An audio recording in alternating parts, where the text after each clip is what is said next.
the Parks, Beach, and Recreation Commission to order. And if we're good, anybody like to lead the pledge? Yeah, please. Please stand.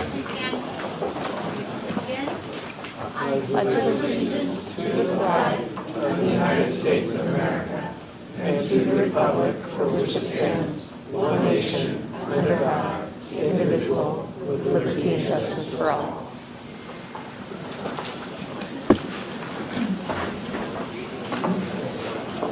Okay, roll call.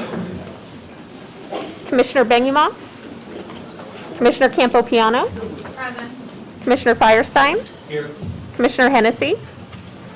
Commissioner Washington. Here. Chair Pro Tem Terry Russo. Here. And Chair John Van Here. My first order of business tonight will be to step down as chair and to ask the commission here for nominations for a chair for the BPRC commission. Anybody would like to nominate someone? Yes, I would like to nominate. I second that. Thank you. Any Sorry, other guys. nominations? Probably you right there. No one nominated? Okay, good. So with that in mind, I think we have let's have a vote of approval then. All in favor of Terry stepping up as chair of the commission, please say aye. Aye. Aye. Any opposed? Check the name. You are it. All right, do you want to wait just a second to read it for Tim? Yeah. All right, so second order of business is to replace the pro tem. Before we start, would anybody not like to be nominated? Please raise your hand. Me. All right, can I have some nominations for chair pro tem? Well, I would like to volunteer for the position. Okay. Well, good, I would too. Good. I was going to nominate Aaron anyway, okay. I would like to nominate Jareen. There's 3 nominations. Any more nominations?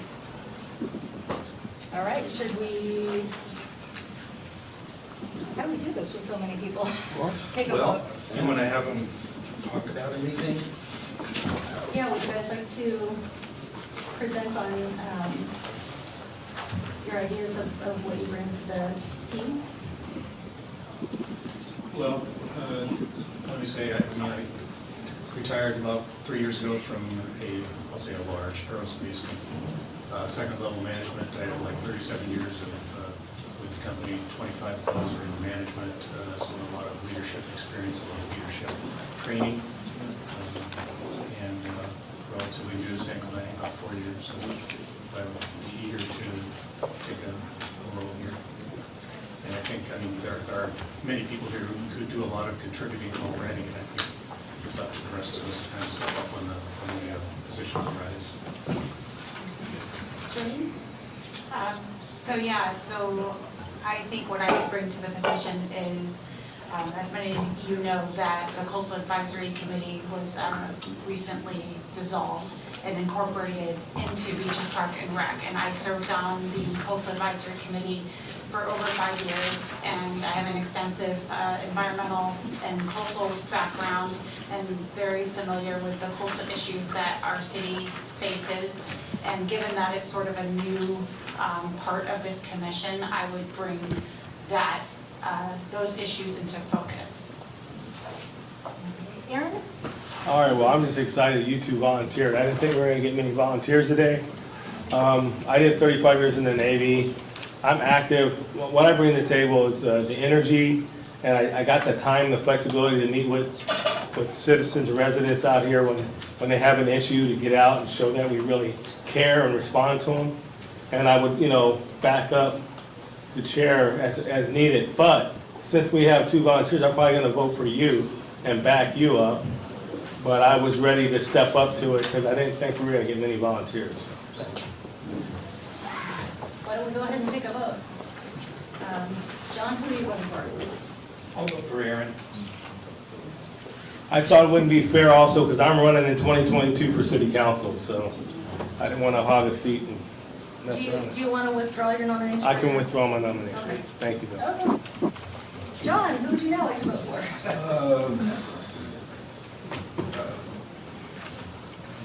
Rob? Okay. Doreen, who would you like to vote for? Doreen, you can vote for yourself. Yourself. I'll vote for myself.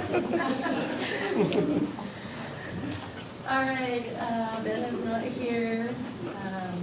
Pat, Drew. I got it right. Yeah, you did. His name comes up as Vincent Hennessy, so, but he goes by Pat. So Doreen. Okay, Rob. Rob.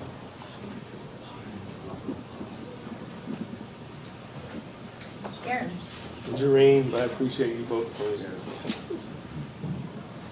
All right, and I will vote for Doreen. Okay, well, that's decided. We are going to change spots, so we're all sitting in the right seat. So we're going to play a little game of moving. So you guys, Doreen, you can use your tag with you. And John will list it where you are. Technicality, guys.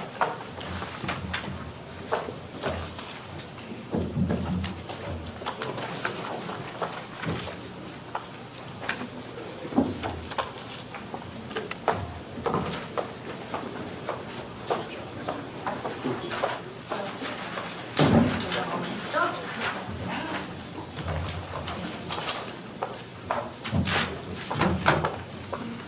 All right, so next order of business is the approval of meeting minutes from October 12th and November 30th. Can I get a motion to approve October 12th meeting agenda? So moved. Can I have a second? Second. Okay. How about November 30th, joint city council and commissions? To approve. Move to Second? approve. Okay, second. Do we need to vote on all those? Okay, so voting for October 12th has been moved and seconded. Let's take a vote. John? Yes. Rob? Aye. Aye. Aye. Aye. All right. November 30th, joint city council and commission meeting. John? Yes. Yes. Aye. Aye. Aye. Aye. Okay. So moving on to the next section, this is not the part of public input for the park planning section. That will be in a couple. But right now, Sam, Miley, did you want to talk about any public input or bring, There's 2 cards. there's what? 2 cards. So basically, anything that's not, is it the coastal and aquatic center? Okay. So Susan Ambrose for coastal issues.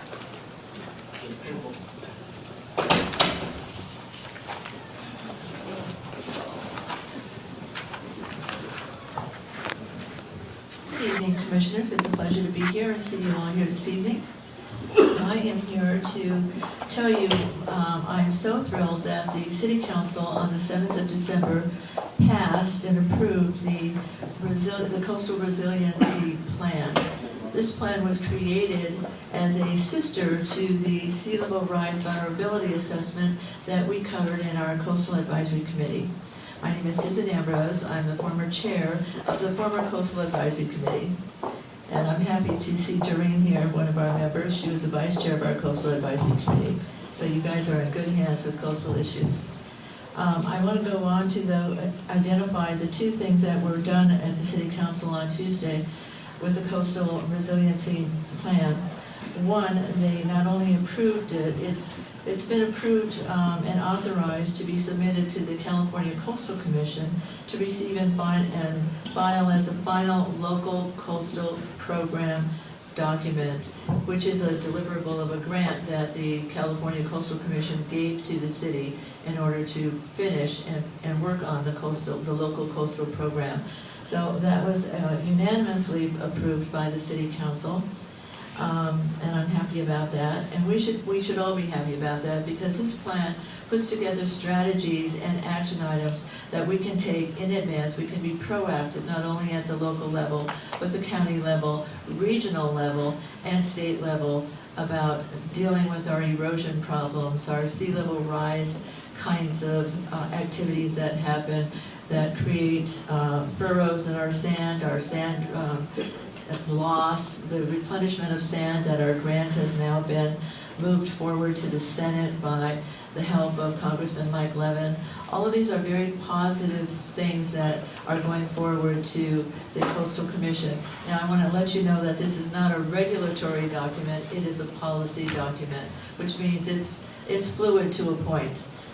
And the second thing that they approved was authorizing the submittal of an application to the California Coastal Commission for a local coastal program grant to support the action that I'm talking about and the strategies to support coastal resiliency plan implementation. So these are two big wins for the Coastal Advisory Committee. We've been talking about this for some time and many years as we worked on the sea level rise document. Thank you very much. I wish you well this year. I know you will do well. And if you have any other coastal issues, you can route them through Jareen and she can give me a call and we can brainstorm for you. Thank you very much. Thank you, Susan. And thank you for your past work put into this. All right, Eric Martin, regarding the Aquatic Center.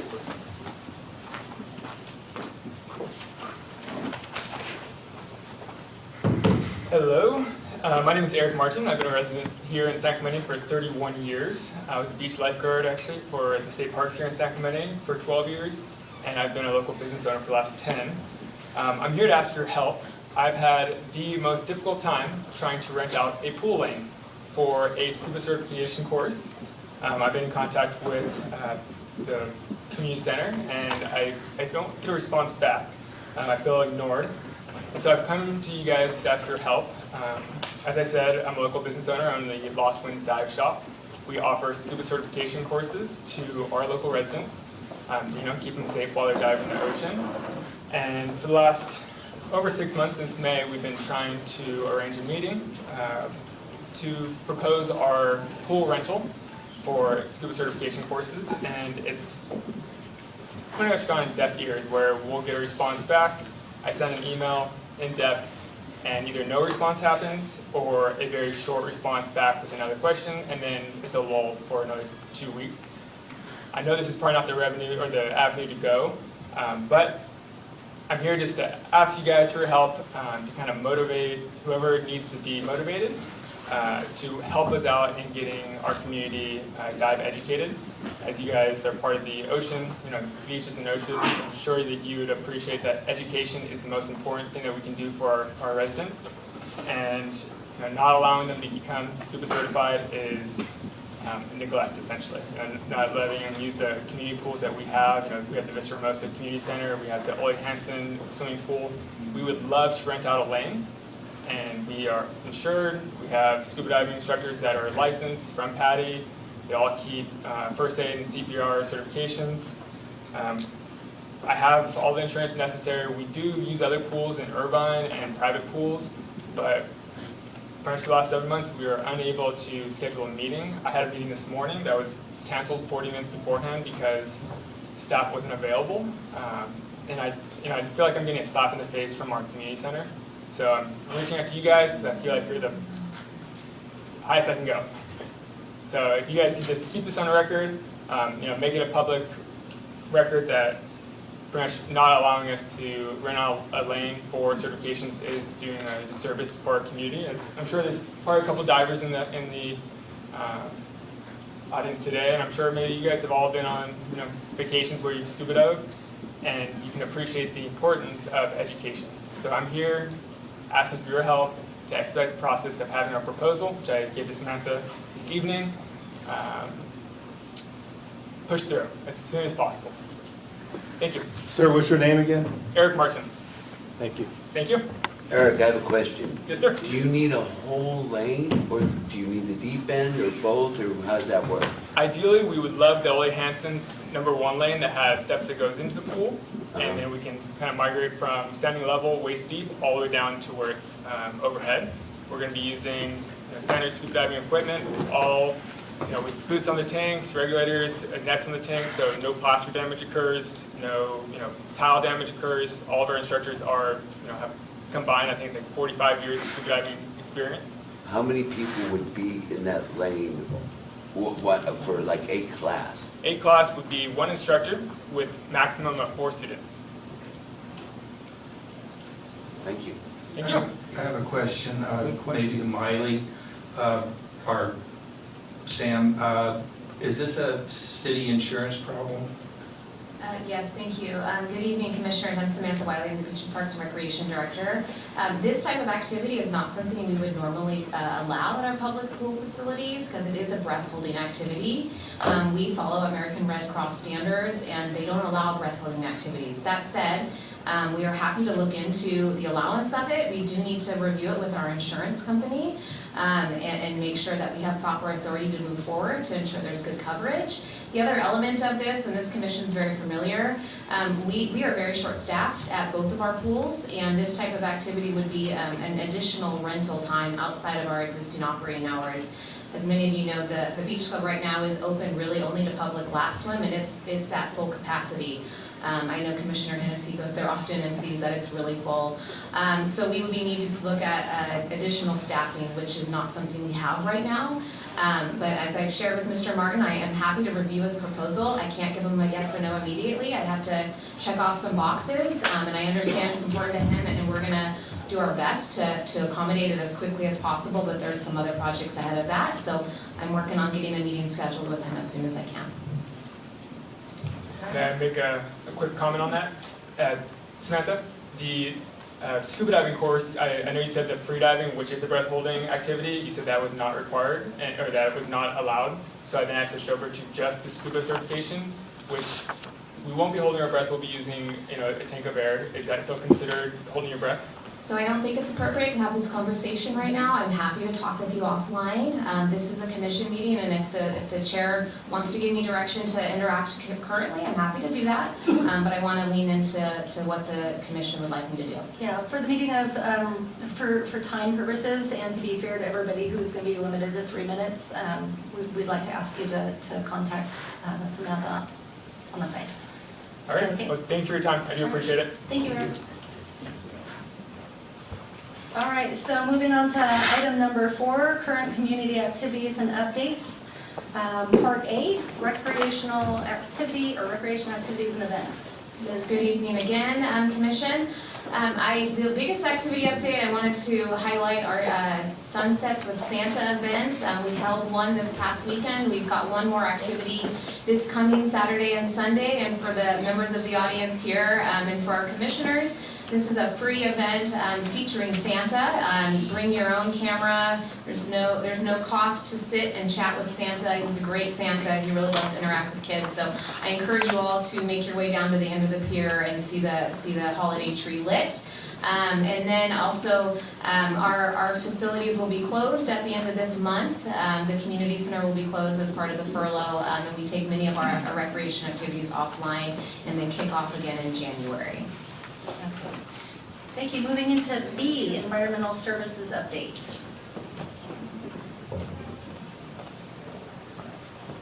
Any input? Yay, there you are. Good evening, Chair Rousseau and Beaches, Parks, and Recreation Commission members. My name is Cynthia Mallet. I manage the environmental programs, including the Clean Ocean Program and the Solid Waste and Recycling Program. So I'm going to give you folks just some updates. Because the Coastal Advisory Committee was disbanded and some of those activities, tasks have been transferred over to Beaches, Parks, and Recreation Commission, I'm just going to give you some updates. One is on bacteria reports. The Coastal Advisory Committee did receive monthly or during their meetings the bacteria reports, which is fecal indicator bacteria water quality data at all of the San Clemente beach segments. And there's 11 beach segments in San Clemente. So since all of this year, we've had no fecal indicator bacteria exceedances except for at Poche Beach, and there was 3 exceedances, 1 in April and 2 in May. So we've been meeting water quality objectives, and that indicates that we're protective of public health for the folks who recreate in the ocean. So that's good news. We are going to revise the Clean Ocean Program webpage to include those monthly reports and get them uploaded so that you guys will have those as a link that you can check through your agendas. So for the next meeting, we'll have that prepared and ready for you. And then just for the general public, ocbeachinfo.com is the website that the public can go to look at the water quality data 24 hours after samples have been taken. So our bacteria reports come out much later than the water quality data is taken. But if anybody wants to go and look at that water quality data 24 hours after that has been tested, you can find that information in there. It's very easy to use. ocbeachinfo.com. We do have a pure bacteria source characterization study. I'm sure the general public and all of you have known that we've had some bacteria exceedances at that location at the Pier Beach. We did have some understory bird deterrent netting installed, and that was finalized in May of 2020. And that seems to have done the job. So there was hundreds of pigeons living underneath the pier. And since December of last year, we have had no bacteria exceedances at the pier. So that study is moving along very well. We're happy, yes, we're very happy to have that landmark protective of public health, since that is a very popular beach. And then I am going to expand a little bit on what Susan Ambrose had mentioned about the Coastal Resiliency Plan. Thank you, Susan, for bringing that up. But yes, the City Council did approve 5-0, the Coastal Resiliency Plan at the December 7th meeting. And that has been submitted to the California Coastal Commission, and it's a planning grant deliverable. And in addition, the council approved the submittal of a grant application to the California Coastal Commission to obtain grant funding to support implementation actions of that Coastal Resiliency Plan. And Ms. Ambrose had mentioned that. And the grant funding would be used to implement some of the priorities listed, including shoreline monitoring program to track beach width and changes to the beach profile. And I know that was one of the comments from the Coastal Advisory Committee members to get that task in there. And this is going to be particularly important once the Army Corps Sand Replenishment Project is in place. And the grant would also be used to fund a feasibility study to determine what will work in San Clemente to retain sand along the coastline based on the city's own unique conditions. So that's all I have to report tonight. Any questions? Yeah, can I ask a question about the website beach, OC Beach Info? That sounds like that's broader than just San Clemente, but is San Clemente identified specifically in there? Yes, it is. ocbeachinfo.com is for Orange County. OC stands for Orange County, and it is managed by the Orange County Healthcare Agency. And they upload the data that's collected by 3 different agencies for all the beach segments in Orange County. So I also have a question, Cynthia. Poche Beach, I know we talked about this earlier and there was no ideas of what was causing the exceedances. Anything now, or are we still? We have not identified clear sources for the fecal indicator bacteria exceedances at that shoreline. It is a challenging watershed. I think stormwater systems in general are challenging because bacteria can grow in cold, wet, dark places. That's where it loves to grow. And when there is actually vegetation matter, which could be algae, the algae can actually harbor the bacteria and allow it to grow. So our main goal is to make sure it's not human waste that is causing the problem. So that's what we're looking at right now, and trying to identify potential sources that are human waste. If it's not from humans, then it's not probably going to affect public health, but we still need to try and bring that in check and try and reduce that amount that's there. We're looking at maybe considering a diversion of diverting that runoff to either the land outfall or the ocean outfall, or back to the water reclamation plant. Okay. Thank you. Yeah, and that was what my question was going to be, because I know we talked a lot about on the Coastal Advisory Committee, a capital improvement project and potentially doing a stormwater diversion at the Poche Beach location. Is there a timeline on that, or what is the status of when the city is going to be looking at that? Well, we are working on the passage or the Clean Ocean Fee renewal, looking to promote that. That CIP project is going to be included in those overall costs for the operating budget and the CIP projects for the Clean Ocean Program fee. So that will probably go to ballot next year. And then hopefully if it does pass, then we'll be able to start working on that project right away. But I think we're actually actively looking at potential funding sources, propositional funds that could help supplement the cost of that project, because it's looking like it's going to be about $2.1 million to do that. And then also, is there a way to get a copy of the grant application that the city submitted for the coastal resiliency planning? Ooh, I can ask the Community Development Department, see if they have that application available. I don't know. Or do you know how much money they asked for?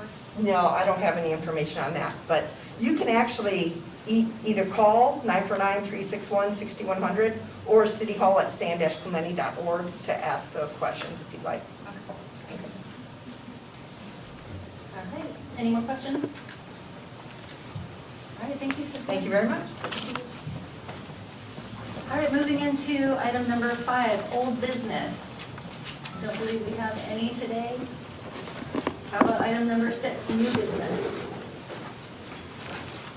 All right, so then I think we can move into what we're all here for, and that is item 6A, 2021 site-specific park master plan updates, focusing on second draft conceptual designs. So, the floor, Sam. Thank you, Chair Rousseau. Again, I'm Samantha Weiland, the Beaches, Parks, and Recreation Director. Before the Commission tonight is a second draft, a conceptual design of our Parks and Recreation Master Plan updates for 5 park sites. I think the contents of the report kind of captures everything, and obviously the big piece is the second draft design themselves. Tonight, staff is seeking a recommendation or comments from the Commission to move forward to City Council. By no means is there a requirement for the Commission to rubber stamp and approve everything. The Council can certainly take in the comments that are made by the Commission and then move forward from there. So this is really the last time this will be coming to the Commission for their review. I have SWA here with Steve Risden, and he will do a full presentation that will overview this second draft plan. He will also capture where we've been and here we are today. And I'm happy to take any questions or anything like that as we move through this process. So we'll call Steve up. Mic on? Can you hear me? Okay, great. Hello everyone, Commissioners, public. My name is Steve Risden. I'm a principal with SWA Group out of Laguna Beach. We're an international design firm specializing in planning and landscape architecture. First, I'd like to thank everyone for the opportunity to work on these parks. I'm a resident of Dana Point. I frequent these parks. It's a great opportunity, and it's been a great time working with the commissioners, with staff, and with the public. So today we have an update to what many of you have already seen at some of our other public meetings. So if we go to the next slide, we can skip through this. I think many of you have seen this, but essentially we design public spaces with communities for communities, and we help try to visualize your vision. We try to create community, and we try to build iconic places that stand the test of time. So, we're talking about 5 parks tonight. San Gregorio, San G, Bonito Canyon, Linda Lane, San Luis Rey, and Ski Memorial Park. Next slide. So just to remind everyone where we have been, we started this process back in May, and we had formal public meetings to listen to the community to see what they wanted in their parks. At the same time, we also had an online survey that was put out to the community, and between those two processes, we received hundreds of comments from the community. And just to recap what those comments were, the majority, the largest groups, were for more pickleball courts and for more skateboarding features. There were also some organized, not necessarily organized groups, but there were groups of comments associated with specific parks that we took into consideration to create a first draft plan. That draft plan was then put in front of the public. We had a series of informal meetings in the parks so that the community members could comment on those parks. We did hear you those days. We did receive lots of comments. One thing that was identified at that point in time was that we were getting essentially two sets of comments from public. One set of comments focused on things that they wanted added to the parks, and those comments generally came from city residents, but not necessarily those that lived adjacent to the parks. You got a second set of comments from those who were adjacent to the parks who in some ways contradicted the other comments. And so when we end up in a situation like that, we were trying to find common ground and compromise so that everyone in the community could get what they want. And so with that, we created a second set of designs, which we'll talk about today. And hopefully we see some of those compromises in play and everyone gets behind the design. But then again, we're here also to listen to see if there are any additional comments. So next slide. We're going to start with Sanji. We can skip through the inventory. We've already presented this publicly. One thing I wanted to talk about, and we're going to talk on this slide for all of the parks, this talks about slope analysis. And essentially it tells me what we can and cannot do on the space. We can't put a basketball court on a steep slope, right? That doesn't work. So that's the first part of analysis that was done along with all the public input and the existing facilities. And essentially it shows what most of us know of the park, that it's surrounded by a steep hillside and that the center of the park is suitable for active recreation. Next slide. This was a quick opportunities map that essentially with San Gregorio Park, there's a lot of existing infrastructure that is in fair to good shape. It's not a tear it all down and start over type park. What we were looking for are opportunities to add some of the program elements that were requested in public comment. Next slide. Of course, there were some constraints, one being a lack of parking, and we did hear from public comment that there was a lot of parking spilling out into the adjacent streets. And then, of course, the steep slopes, we can't expand the park out onto the slopes. Next slide. Some image board, or quick image board of some of the elements that were proposed for the park. Next slide. So this was the first park design that was given and was commented on. Essentially what occurred here is we looked for space that was underutilized and added programs. So in the baseball outfield adjacent to the 5 freeway, we added a pickleball complex and a dog park. We expanded the parking lot and then added a skateboard feature in the lower right-hand corner of the plan, and then took the existing picnic areas and tried to enhance them. With this plan, we met a lot of opposition to it. I mean, there was a lot of negative feedback from the local residents who were concerned with adding additional people to the park, additional recreation to the park, with particular concern to both the addition of skateboarding and the addition of the pickleball, and many of the residents cited noise pollution as a primary issue. Next slide. So this was the second pass at the park, and there were some changes made, some drastic changes made. One thing, just an easy one to start, we received comments about resurfacing the baseball and soccer fields with new turf, so that is in the plan.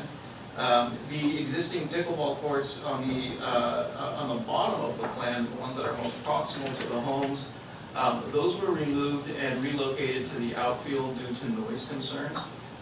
There was a very large contingent of pickleball players who we heard you, and we haven't forgot about you. We will talk about some additional pickleball courts here on the next couple of parks.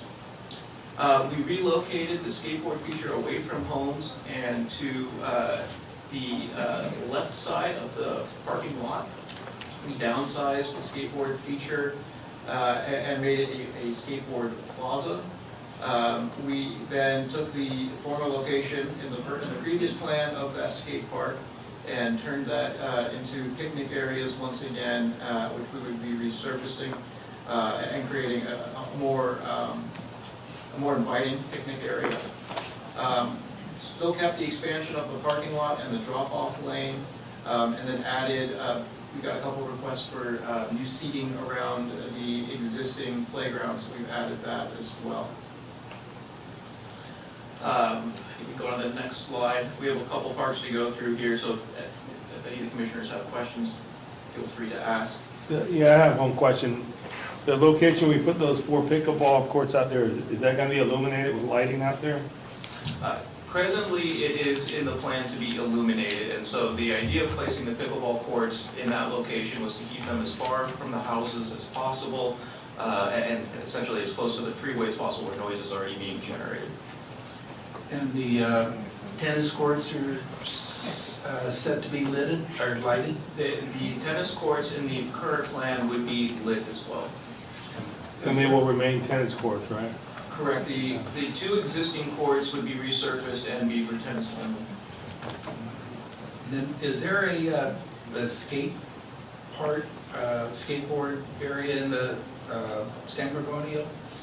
Yeah, we are proposing one on the. Outside of the restroom. Yeah, it's between the 2 baseball diamonds. It's Number labeled 14. 11 and 14 on the plan, upper left corner of the parking area. Okay. Could you kind of describe that? It doesn't look like that space is very big. No, and this is not meant to be a full-size skateboarding park.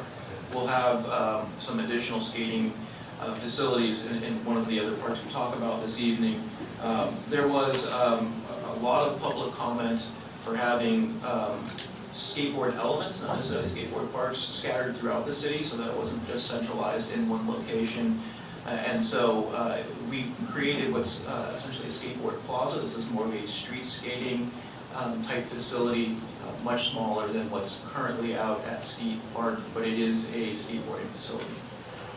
I don't mean to hit you with a bunch of questions, but that presentation right there, that you said you got a lot of feedback from the community on skateboard parks as well. Mm-hmm. Downsizing like that, is that like a mute issue where they're like, why even bother? I'm saying that because what I'm gonna see is that they're gonna rather use the basketball court, maybe, it's just my opinion, but have you got any feedback on that yet, or this hasn't been presented to them for them to give you feedback? I have not received any feedback on this, on what we're seeing here today as the second plan. I believe it was released on Friday. Okay. Yeah, so if I can explain a little bit, so currently there are folks that choose to skateboard on the basketball court, we're aware of that. The difference between that kind of setup and then what's proposed in the skate plaza, you're actually gonna see maybe some rails, you're gonna see some curbs, you're gonna give an opportunity for a skateboarder to do what Steve referenced as a street skate, which is a different style. There's skate park skating and then there's street skating. This is modeled, you'll see this in cities like Long Beach. They're meant to be smaller footprint facilities and give a certain skater an opportunity to do a different style of skating. So that's where it was downsized, not with the bowls, it's not with any ramps or anything like that per se, much more condensed and meant to maybe mesh better with the surrounding environment.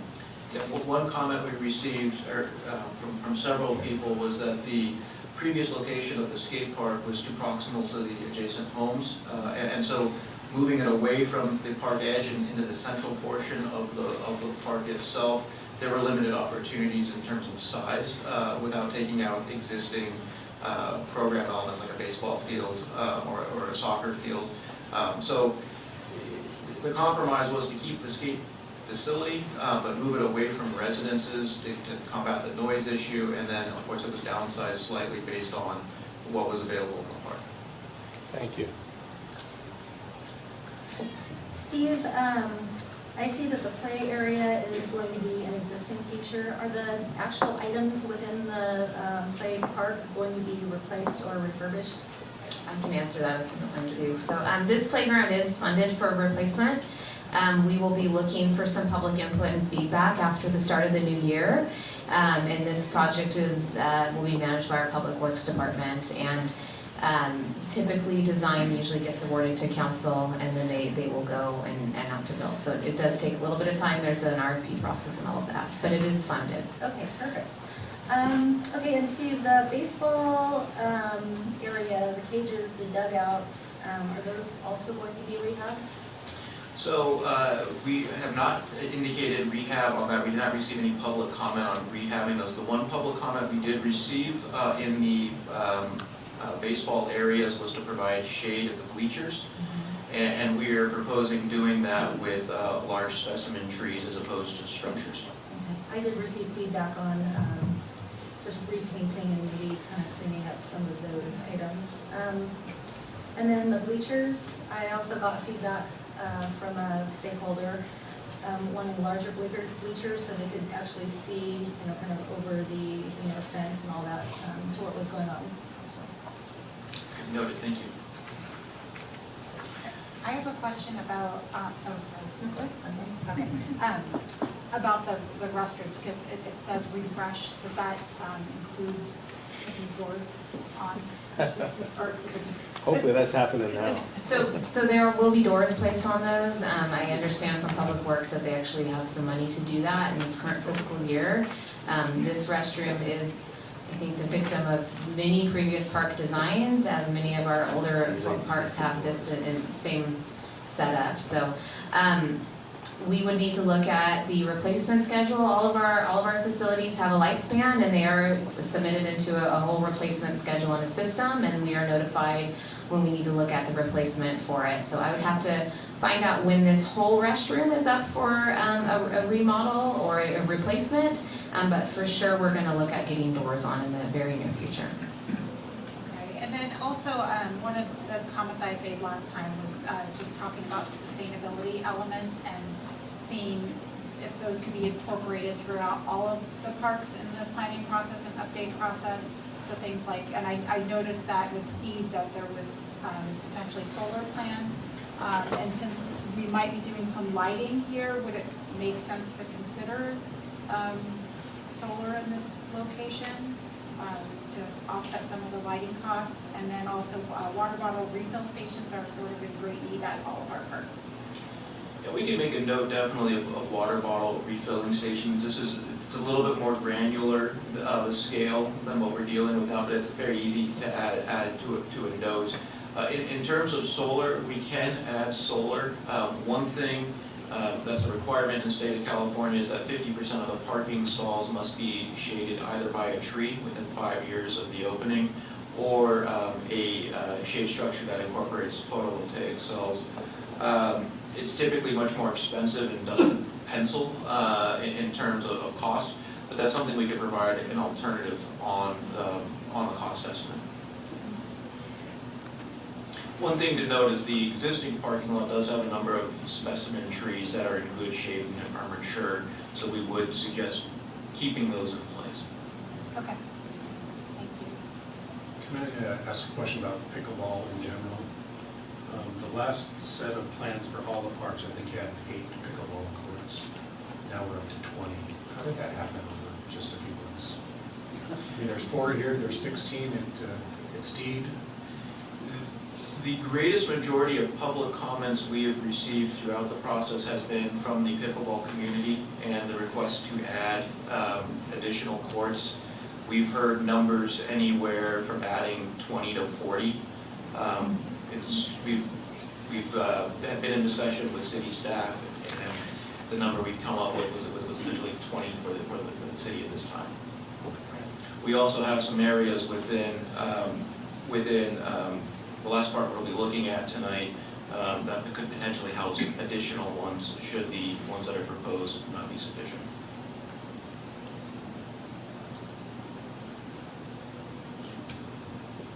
Would also like to note that we did visit all the parks at various times of the day just to get a sense of what was being used, and I can report back that the pickleball courts were in use at every time we were there, and there were people waiting at every time we visited.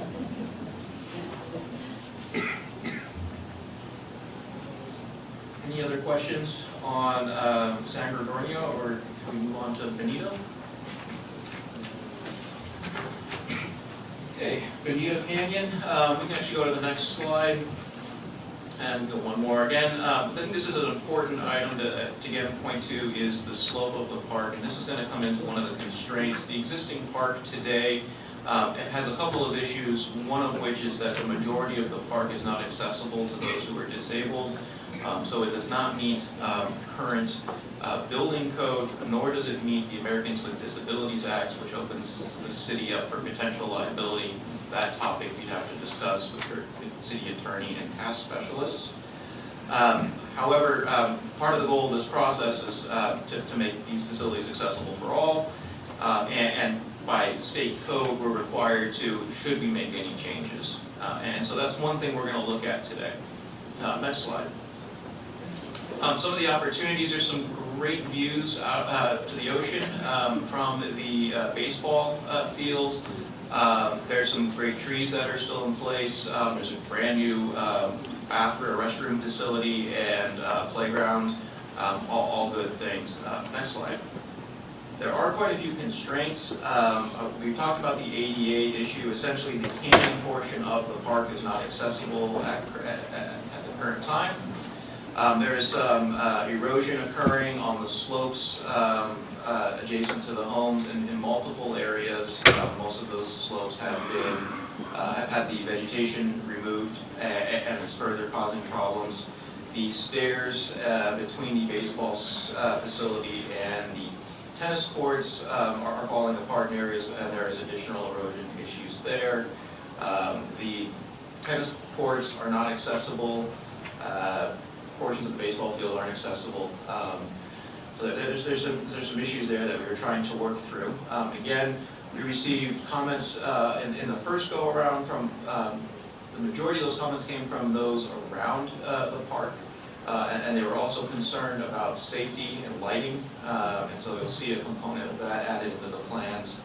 They were also concerned about just the general overall maintenance of the park and wanting to make sure that that continued. So we go to the next slide. Again, some imagery that we've presented in the past about the program elements and the general look and feel of the park. Next slide. This was the first design of the park. What we were calling for here is resurfacing of the tennis courts, replanting the slopes in the areas around the tennis court to deal with erosion, doing so with low ground cover, so we deal with the erosion issue. When I say low ground cover, low drought tolerant ground cover. So we have an aspect of sustainability, but not having anything that grows too high that would potentially house any kind of vagrancy or crime issues, and still allow the police to look down into the park itself.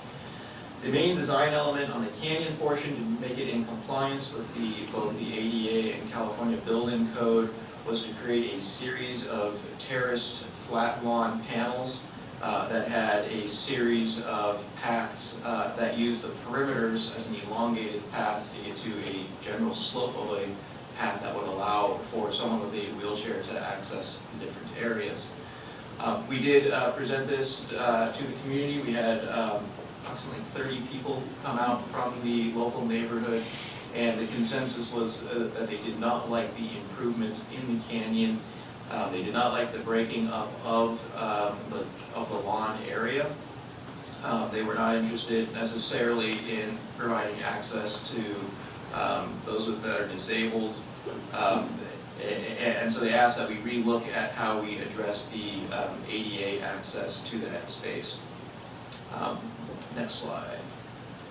So this is the updated plan. The major change you will see is that we kept the lawn intact as is at a roughly 5.5% slope, so it's not usable for sporting events, but it is still usable for passive play. We've located an accessible path to the top area of that large green turf open space.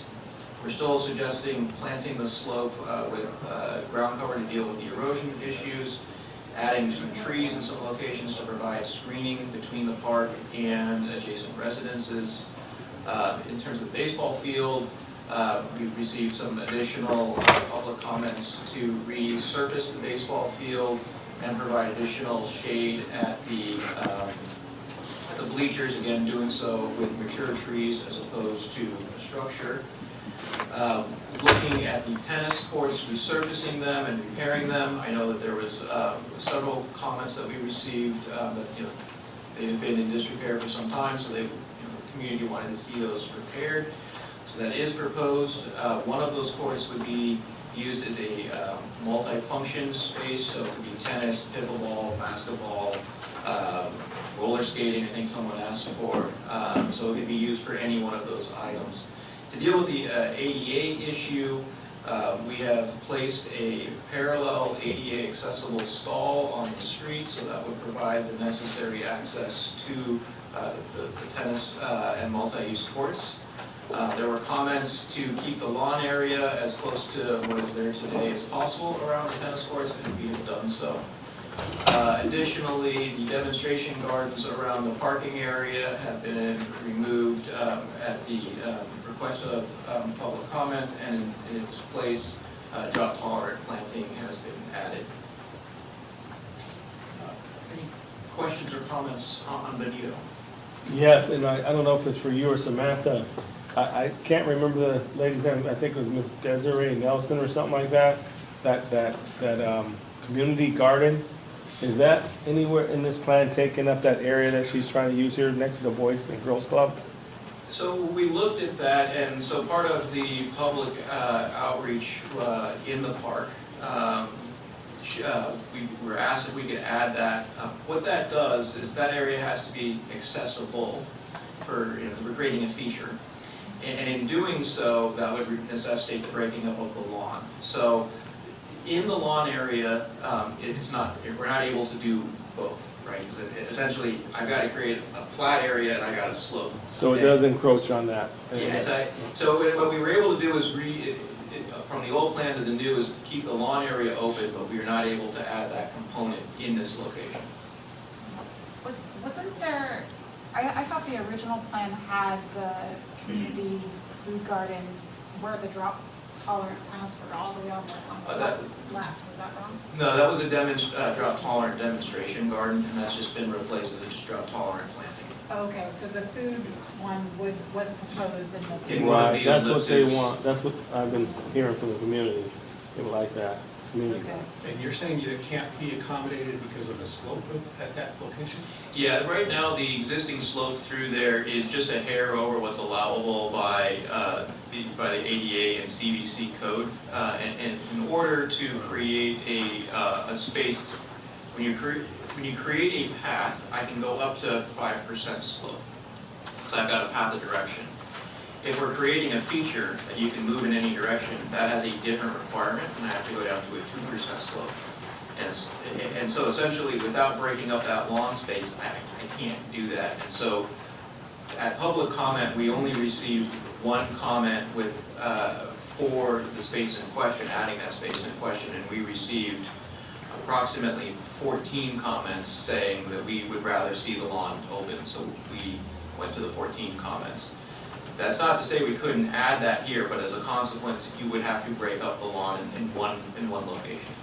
When you say break up, how far in would it go into the lawn that you would break up? Half of it? You could put it on any number of areas. So you could break up one end or the other. You could place it in the middle. The other possibility for this element, if it's desired, there is more room in Steed Park, where it would be much easier to add it than in this location. But we could, in this location, add it. We would have to break up that lawn in one location.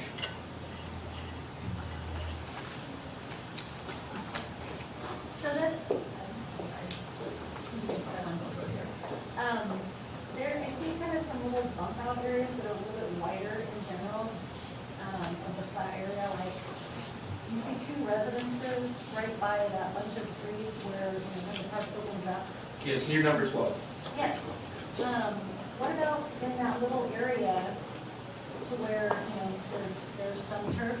Would that be enough size to incorporate a small? So the sloping wouldn't allow for that use without breaking up the lawn. Well, I mean in the turf. Let's say draw a line between 12 and 13 in that area, and then you can still have, kind of the length of the park not being completely broken up. Yeah, it could be placed there, but we would, because the slope is already at its maximum amount to allow for ADA, and we have to go with a less steep slope, we'd have to create a wall or some kind of element in a ramp to bring a accessible path through the park. But you thought maybe towards the Boys and Girls Club basketball court? Yeah, to have the least disturbance to the lawn area, I would suggest pushing it to one end or the other. So for this process this evening, commissioners, so we don't have to get stuck in redesigning on the dais, you might consider just stating that as a collective body, you support that concept and you'd like to see it incorporated in Bonito Canyon. And that could be the recommendation that you send to council.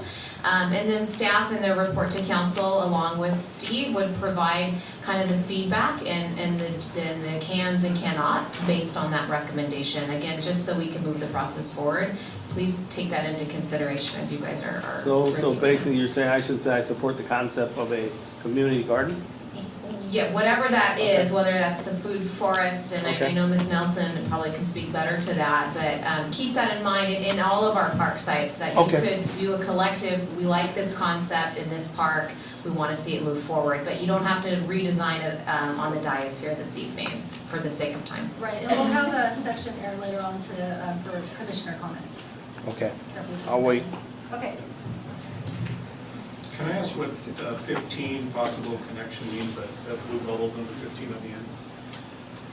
So the location of 15 is one spot where we could connect the two trails, so you wouldn't have to go all the way to the far right of the page to circle back around. However, you know, the direction of public comment was to not break up the lawn, so I'm saying that is a possibility, but not necessary. You were just proposing maybe a walking path. Correct. Oh, correct.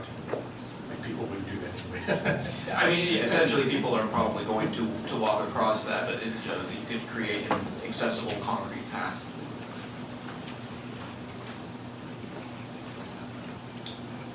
All right, moving on to Linda Lane Park. Linda Lane, I'm going to skip forward a couple of slides, one more. So Linda Lane is a very, very steep park. And again, we've talked about this earlier about ADA and California Building Code requirements. And just a quick recap, if whatever we're touching in a park, those elements by California Building Code must be brought up to the accessibility standards of the state. And the Americans with Disability Act is not building code, it's law, and it's there to protect the civil rights of those who are disabled. And so they're two separate things. And the ADA stuff is a little bit more of a gray area than the building code. That said, we've discussed some of these items with staff. I believe staff's reached out to the city attorney. And essentially what we've needed to do is create a park that is accessible and meets both the ADA law and the CBC code. And there's been discussion about grandfather clauses with the Americans with Disability Act, and it is our understanding that there is no such thing, and that the park as designed now is in violation of the Americans with Disability Act. So what we've done in all of our proposals is to remedy those issues. I will go through a couple of those. Now granted, that's not the thing we generally want to talk about with parks. You know, we want to talk about recreation and nature and beauty and all those things, but we have to have a baseline of, you know, does this thing meet code and law? And so a good chunk of what we're going to design in this is going to start there. So next slide. Those who are familiar with the park know it's got great views. It's proximal to the ocean, it's got connections to the beach, it's got connections to the beach trail. Next slide. The constraints are, of course, the slope. A couple of things. None of the existing ADA parking spaces meet current code or the Americans with Disability Act. The spaces have too steep of a cross slope when you get down near the beach itself. The one that is most proximal to the children's play area, that is not designed to meet current code. You can't have people exit behind cars. Overall, the parking lot itself, while it doesn't violate any code issues, it does violate what would be considered best practices. So best practices for a parking lot is about a 4% maximum cross slope, when you would, across a parking space. And that's so essentially when you open a car door, it doesn't fly into the car next to you and ding it. The spaces in Linda Lane, keep in mind 4% is best practices. The spaces vary from about 12% to as much as 17%. So it's over by quite a bit. In terms of the ADA parking stalls, it can only be 2%, and the existing parking spaces vary anywhere from about 12% to, I believe, about 15 or 16%. So it's many multiples of where it should be or what's allowable by law and code. Next slide. Some of the original concept imagery has been presented in the past. Next slide. So this was the first pass at the park. What we had done here, which was proved to be controversial, was flipping the parking to the flatter portion of the site to allow for both best practices and code compliance, and then creating a series of flat lawn spaces that allowed for an ADA accessible path down to the beach trail and to the beach itself.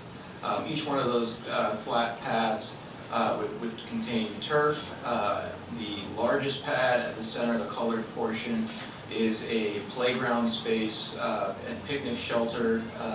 It's a playground space, a children's playground space.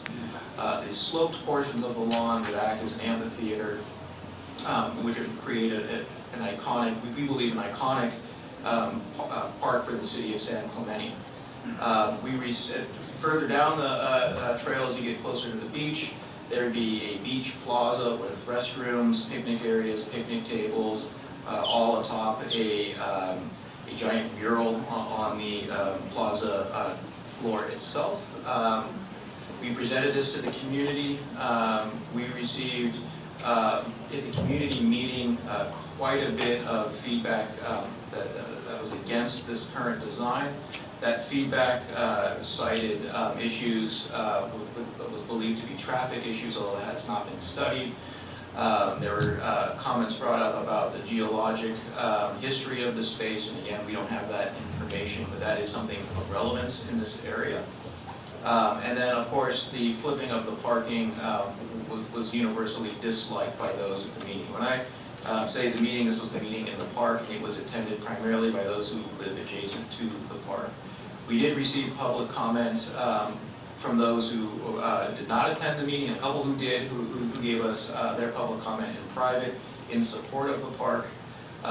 But we did take everyone's comments that we heard that day, and we created 2 new options.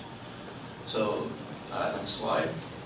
The first option is similar to what we saw before. The major difference is the parking lot now includes a turnaround for a more efficient use of the parking lot. And in doing so, we're deficient a few spaces from what's out there today. Otherwise, we've just enhanced the graphic standard and taken the elements and added another layer of information to it. But again, we did hear the participants that evening in the park, and we provided a second option. So go to the next slide. You can skip past that. Okay, so the second option leaves the park relatively in place as it is today. One thing, we're going to work from inland towards the beach. The ADA accessible parking stall, let me back up a step. This is a more targeted approach to deal with the problems as opposed to creating an iconic park that does flip the entire park on itself, right, and creates a large project. This is a very much targeted approach to solve the issues that are currently out there. So the first is the accessibility of the ADA parking stall proximal to the playground. We've created a new parking space, new walls, paths that would bring people into the playground space. We've removed the picnic areas further into the park and concentrated them closer to the playground where we can make them accessible to those who are disabled. Moving to the parking lot, it's remained largely the same. One thing we've done is at the end of the existing surface lot, and just before you get to that first ADA stall, we created a hinge point, and that hinge point we would lift the existing grade beyond that, so between that hinge point and the cul-de-sac, allowing for a cross slope that allows for code compliant and law compliant ADA parking. And what that does is it lifts that existing cul-de-sac roughly 10 feet from its current condition. And then in order to create an accessible path from the ADA parking stalls and that drop-off cul-de-sac, we've created a series of switchbacks and retaining walls that end at the existing beach trail. And along the beach trail, added a restroom and rinse-off facility. One item that was kept in this design that is not in the prior design is a connection point for city maintenance vehicles. This would be more for tractors. It is steep, but would also provide a direct access from the cul-de-sac down to the beach trail as essentially a shortcut if you did not need to use the less steep ADA accessible switchbacks. The other component of this part is when we are raising the cul-de-sac, that allows for the turf area that is currently in front of the accessible parking spaces. That becomes a lot more flat. We've relocated the existing tiled arch bench to that area, and there's some existing memorial benches that have been repositioned to better take advantage of the new views created. Any questions, comments? I have a quick question about, so in the option 2 plan, there is no bathroom in the upper playground, it's just adjacent to the beach trail, is that right? Yeah, both options, both the original plan, option 1 and option 2 of the current show all of them show the restrooms at the lower level. We received public comments on the restroom issue. The comments that we received are about 2/3 in favor of adding a restroom, 1/3 of the comments not wanting a restroom. Of those who did not want the restroom, the majority preferred, if there was to be a restroom, for it to be placed at the lower level, and then those who commented for a restroom, the majority preferred the location nearest the beach trail. Saving, waiting. We got it. So the whole purpose of raising that level for the turnaround there was to make sure that the parking spaces were ADA compliant, is that correct? That is correct, yeah. Any other reason to raise that grade up? No, there is no other reason to do that other than to make the ADA stalls accessible. And you know, what was also studied is, well, can we just remove those stalls or relocate those stalls? Relocation is actually one of the least steep spots in the area. Yeah. There wasn't a better area. There are many areas studied, but it required more grading. But the other item is, can we get rid of them altogether? And no, the quantity of the parking spaces is a function of how many stalls you have out there.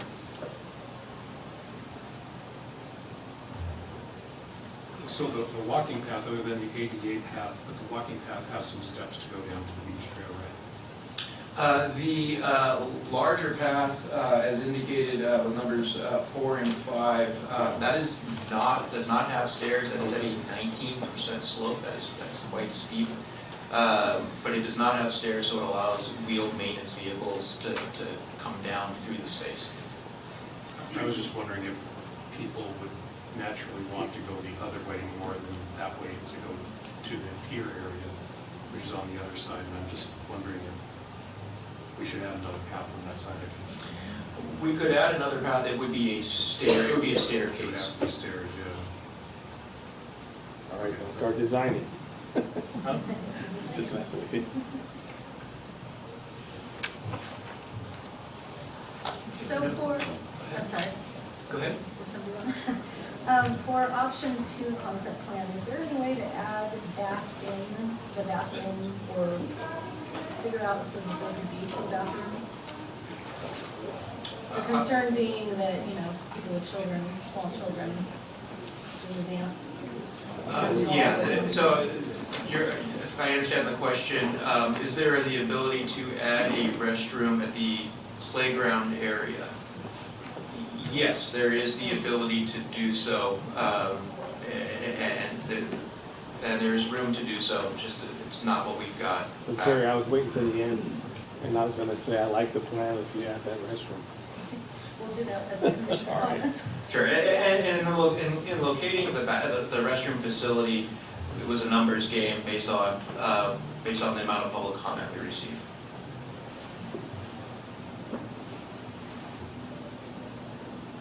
Any other questions on the lane? Okay, moving forward, San Luis Rey. Skip through the first couple slides here. You can skip through this one as well. Next slide. They love me when everybody took my place. Next slide. Next slide. And one more. So, San Luis Rey received just only a few comments in our initial round of public outreach. The majority of those comments were to create a space for the children in the neighborhood, adding also a dog park component, but without removing the open lawn. There were also some comments about integrating art into the space. The design creates a new plaza. At the center of the plaza is the existing children's playground and new surfacing. The plaza itself is a giant mural that would be painted by local artists through its own kind of RFP process. The plaza includes community table and gathering spaces, benches, and children's games. In the upper left, kind of adjacent to the tennis courts, there is a dog park. The plan calls for upgrading the existing restroom facilities and then also to retain the majority of the existing trees on the site. We met again in the park. We received mostly positive comments. The only request was for the addition of a basketball hoop, a half-size court. So if you go on to the next plan. We have added a half-size or half-court basketball. We have shown that it is not striped with foul line and three-point lines. It's more of an informal play feature along with the other play features within it. Next slide. And a graphic designer within our office provided some options for what that mural could look like, but they're just, it's just an opinion. It should be designed by a local artist. One thing that was brought up throughout the process with the community and those who gave us public comment was that they wanted the space to relate back to the surf culture in San Clemente and the surf industry. And so we've reflected a couple different periods within the graphic design of this, but again, I think this would go to a local artist to do the final design of the artwork.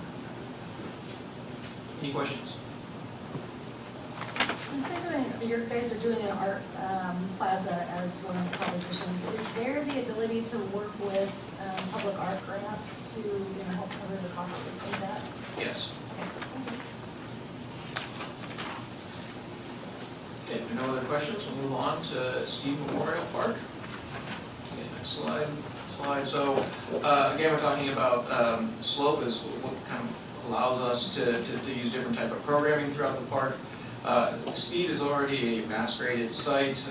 The areas in red are very steep slopes that are not suitable for programming, but there's a lot of green, specifically the triangle on the bottom, a large green triangle on the bottom, which is currently just being utilized as a laydown yard for the city. So there's a good opportunity in there to develop that piece. Next slide. Next slide. Next slide. Again, I'm not trying to breeze through these things too quickly, but we have presented a lot of this work already, and I'm trying to be aware of everyone's time here tonight. So next slide. Next slide. So this was the first design for the park. Essentially created 4 separate pods.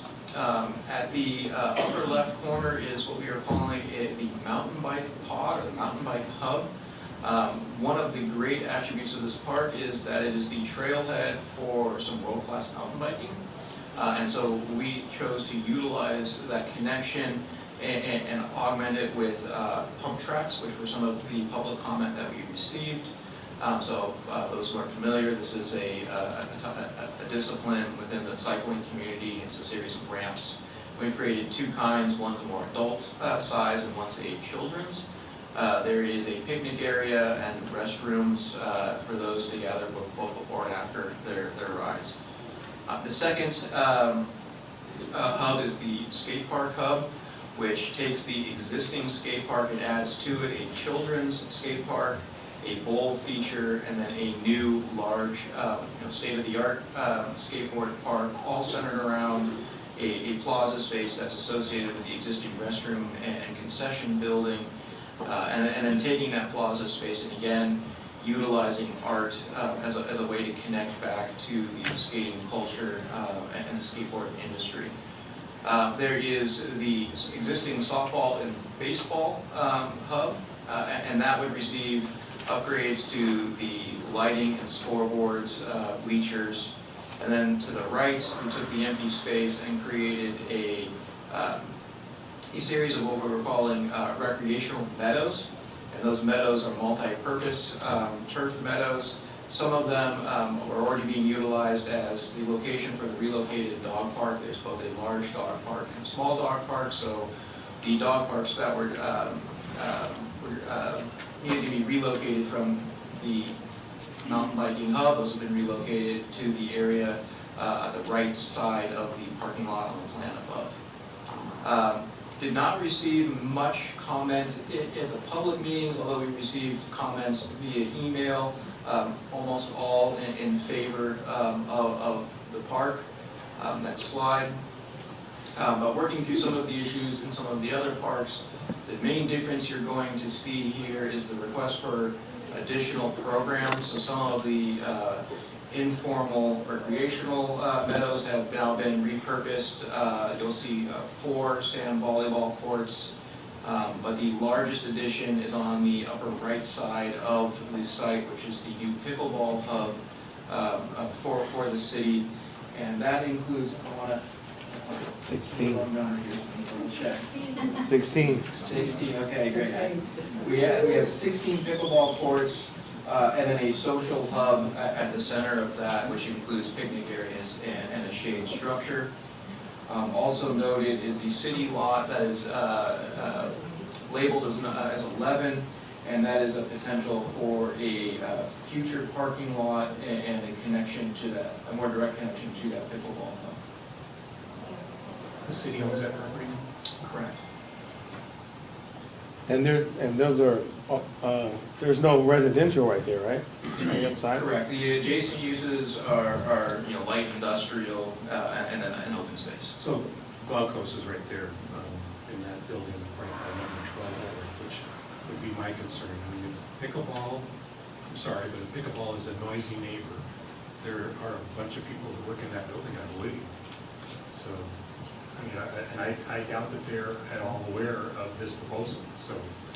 They are aware of the proposal. Okay. They have had a very keen interest in this concept and in this plan moving forward. Our economic development officer has been working closely with them to keep them apprised of the movement in this plan. They are hugely supportive of any type of park expansion because they believe it serves their employees to their benefit to provide additional recreation spaces. But certainly their consideration will be taken in. They've seen this, but I don't know that they've provided full comment. They have seen this plan with 16 big pickleball courts. Yes, they are notified just as everyone else is notified. Okay.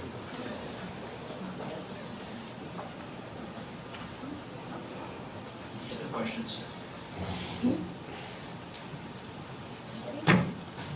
So that was my last slide. Again, this is just an enlargement of some of the areas. Again, we try to hear everyone throughout this process. Sometimes, we do receive comments that contradict one another, and in those instances, we try to find compromise wherever possible. Again, these are parks, we hope everyone has fun in them, but we understand that everyone has a vested interest, and we hope that we have listened and try to create a great park for the residents. I got a quick question. I'm not gonna redesign. The skateboard section down there, so is that, professional, intermediate, and beginner all in the same location? Yes. Okay, all right. All right, well, you tell me when I can say I like the plan with the addition of this or that and that, and I'll be ready. All right, thank you, Steve. I think we're ready to move into public comments. Before we start, I just wanted to reiterate the ground rules for public commentary. Your comments will be limited to 3 minutes. Please respect that time frame. Speakers, when you're addressing the commission, you should be addressing us only and not additional members who are attending. And then likewise, additional attendees should refrain from any commentary until it's their turn up at the podium. I think you guys have done an amazing job of really being respectful of each other's time and airspace in past meetings that we've done in this very room. So with that said, I think that's our best option for getting all of everybody to get a chance to be heard. So with that, and this is in no particular order. Can I ask a question, Terry? Could somebody explain what the lighting means up there? I know it means that we're getting close to the time, but what is the actual cutoff? Sure, so there's a clock on the other side. It's 3 minutes total, and when it goes to 1 minute, that's when it'll turn yellow, and then when it's over, it'll red and beep. When it's over, it'll bring up.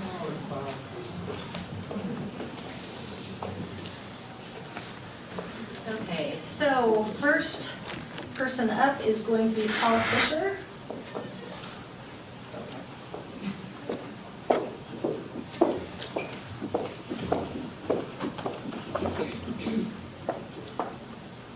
Thank you. My name is Paul Fisher. Tonight, I'm going to introduce, as everyone knows, Desiree Nelson, founder of Terra, Teaching Ecological Restorative Regeneration. A little bit of a tongue twister, but worthwhile for everyone to understand. It's a nonprofit organization, and she asked me to lecture tonight because we share an integrative, holistic health philosophy. My wife and I, who have lived within San Clemente for about 25 years, live an organic, sort of anti-inflammatory lifestyle, which brings us to our community park. So tonight's proposal is to lease a small 2,500-foot section of land at either Bonito or Steve. And the purpose of that is that garden will contain organic herbs, fruits, and vegetables with the primary goal of educating our children and community about sustainable agriculture. So I additionally wanted to discuss a topic tonight that sort of impacts all of this. If any of you don't know what this is organic soil. And some people call it dirt, mud, compost, or whatever, but it is certainly the lifeblood of our humanity and certainly needs to be valued. So the range of microorganisms in soil is so great that it's estimated that about 25% of the world's biodiversity is within our soil, and all within this bag. So Desiree Nelson, in conjunction with the Boys and Girls Club, who are also partners, along with the commissioners, leaders, entrepreneurs, and businesses, have an opportunity to partner together to develop a sustainable agricultural practice to nourish the mental, physical, and emotional aspects of our community. And from that standpoint, businesses have an opportunity to reduce healthcare costs. So the community benefits for this proposed garden include health, nutrition, lifestyle education materials, and education on the importance of sustainable agriculture. So I ask, each of you here this evening, Terra is independently funded, and we would request that the Parks and Recreation, again, enable us to utilize a section of land at Bonito or at Steve for a nominal fee. And Desiree has a complete strategy for fiscal costs to share with all interested parties. But our future, obviously, depends on education for our children and community, and we ask for your support, and thank you very much. Thank you, Paul. Next up will be Paige Corbin. regarding Park Master Plan.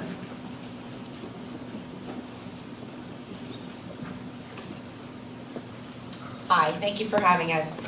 I live in Shore Cliffs, and fortunately, after a meeting that was here a few months back that ended up being kind of headbutting from pickleball players and Shore Cliffs people, which I'm a pickleball player and I'm a Shore Cliffs person, so I just thought we really need to come together and work together instead of, working against each other, that we both can compromise and try to come up with a solution. So we formed a group with a handful of us from Shore Cliffs, with Marty, Gigi, and Mary Crapo, and I think we're pretty happy that we have all of the courts, not all of the courts, but 16 courts moved to Steed. I think you guys listened to us in that respect, and I'm glad that has happened, and I think we're in agreement with that. I do suppose that the 4 courts moving out by the freeway are Shore Cliffs neighborhoods compromise.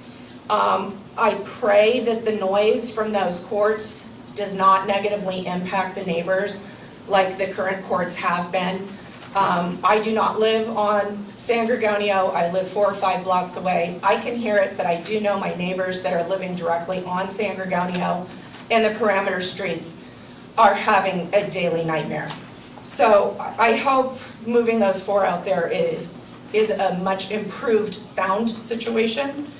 My biggest question in this whole thing is we need to know what the timeline is, because if this is a long drawn out process, we're going to have some crazy people in our neighborhood that are not going to be very, very patient because they are living with this daily. So it would be helpful to know the timeline, and it would also be nice to have some sound abatement around the courts in the meantime until the courts at Steed are completed and everybody is moved. I do have a big confusion because we are talking about input from the community, and we had that meeting in late September that was the site meeting, and oh my gosh, you pickleball people, you guys were amazing. They showed up like 100 of them, and we had a lot of people from our neighborhood, and I can't remember if it was you that ran that meeting, but it was, yes. So I do recall at that meeting that a lot of people were highly, highly against the skateboard park in Sanji Park. And at one point, you even asked people to raise a hand if you would like to see a skate park in San Gorgonio Park. There were probably in excess of 200 people there. Not one person raised their hand. And you said, duly noted. We then came back and had a meeting here, and they said it was off the table. So I'm wondering why it's back on the table when we have an improvement going on at Steed for a bigger skate park there. We don't need 2 in this city. Thank you. Thank you, Paige. All right, next up is Sheila Garderis. Did I get that right? Yeah. Hoping I did. Hi, I'm Sheila Garderis, and I live in Shore Cliffs on San Gorgonio since 1994, and I'm glad to see the improvements that have happened, so thank you and everybody for working together. My question is, what percentage are you anticipating in traffic, foot traffic and car traffic in our neighborhood? And is there any kind of studies that have been done with regards to that from a safety? Samantha, can I answer? So far, what we're doing right now, we're in the developmental plan. So what happens right now is we get community input, we put together an actual final draft that goes to City Council for approval. After we have City Council, because we're not going to do traffic studies or noise abatement studies if that's not approved by City Council, why would you? So that's the next step after that, and all of those things would need to pass what kind of current guidelines are for that in order for the plan to move forward. Does that answer your question? Yes, it does. Thank you. If I can, I will add to that. There was a traffic analysis that was done. It's very preliminary. They do not have the findings of that quite yet, and they're not ready to present that. But that whole component of traffic analysis is managed by our Public Works Department and Engineering Division, and we have a senior traffic engineer who's managing it. So I expect that they will make recommendations potentially if there's a change to the Planning Commission and then to Council. That would be, again, considered separately from this plan. Okay, thank you. Next up is Paul Fisher. Wait. Did you fill out two of these? Thank you, Paige, for your comments. I appreciate them. I'm Paul Fisher, Shorecliffs resident for almost 25 years, and we go to San Gorgonio almost every day for dog walking, and I have the greatest empathy for our neighbors and so forth with the newest factor. Real quick and hopefully succinct point. I was playing pickleball at Laguna Niguel maybe about a year and a half ago, and they put together some time parameters for pickleball play, so there would be less noise during the early morning and say after 5 o'clock. And I think that we all would be open for that as we move forward with a proposal for Steed. And again, the points are, let's move with a level of alacrity if we can within the city. For those of you who don't know, pickleball has generated over 3 million players, over 3 million players in the United States. And not only is it a great form of exercise, but from a social perspective and community perspective, and bringing family, friends, and children together, there isn't a greater sport. So, thank you very much. All right, thank you, Paul. Next up is Ellie Hammergren in regards to Bonito Canyon and San Luis Rey Park. Hello, I'm actually going to just talk about Bonito Canyon. I played tennis my whole life, played professional, and I taught tennis for years at the Rancho San Clemente Tennis and Fitness Club, and now I'm donating my time at the Boys and Girls Club, and I teach tennis. I use the Bonito Canyon courts to teach the kids to play tennis there. And I noticed that you are proposing that one court that is still in disrepair for a multi-use court. And my personal opinion on multi-use courts, I'm going to admit it at the beginning, I'll push for that second court to be a tennis court because that's what I think it's going to be better used for. But if you don't do a tennis court, I would say don't do a multi-use court. Because I believe that in trying to satisfy everybody, those multi-use courts end up satisfying no one. There are lines around everywhere and they're confusing. They're bothersome. There's nets to be moved in and out. There's, nets overhead, if you're trying to play tennis. And, the basketball player's court gets cut in half by a tennis net. And in my experience, it ends up being a place where kids might hang out, snacks are being eaten, and the court comes in disrepair. And so we've learned from the tennis and pickleball wars in the past with in the city council when they were going to make multi-use courts that the pickleball players didn't want lines on a tennis court, the tennis players didn't want pickleball lines on their tennis court, flip-flops, what am I? But basically, those are in the same family of sports, and they didn't want that. And I truly believe a court needs a community, whether it's a tennis court or a basketball court, and then a community meets there. They take better care of the court, and it's just more used. A specific court is. So I would propose, my proposition would be to keep 2 tennis courts, because that way you can build a better community. And also junior lines on those courts. We have no junior tennis lines on any tennis courts in San Clemente, and I can send you pictures of them, but they're very non-invasive to the adult tennis player, and it helps juniors, not play on such a huge court. And you could put backboards up there. Backboards can be used for multiple things. And if you did want a basketball net up there, I would say it has to be a retractable basketball net where it gets pushed. You can crank it back so it's not hanging over somebody's head. And since I have a little bit more time, what is the matter with that one court? I've been emailing everybody and I haven't gotten an answer of what is the matter with that one tennis court that's in disrepair. Does anybody know? if you'd like me to. I can. Go ahead. It's got foundation issues, it's slipping. Unfortunately, it was built on a tension slab and the rebar has failed underneath it. So our insurance company essentially red tagged that court out of safety concerns. And they tried to fund it several years for repair, and it's very costly, and it's unfortunately just gotten kind of kicked down the line in terms of the CIP program and budgeting. So the goal is, based on this master plan and this update, that it can give some teeth to moving the rehab of it forward. Okay, thank you. Thank you, Ellie. Thank you. All right, next up is Roberto Miranda. Or Robert Miranda. Roberto, that's fine. Okay, Roberto. Good evening, my name is Roberto Miranda, and I live in San Clemente for the last 10 years. And I ride mountain bicycle almost 3 times a week. And my biggest concern will be a bike park in our city. To me, is a plus, because safety and education will be addressed with a bike park. We have a wonderful network of trails, and our biggest problem is accidents on our trails, so people that is not aware of what's in there.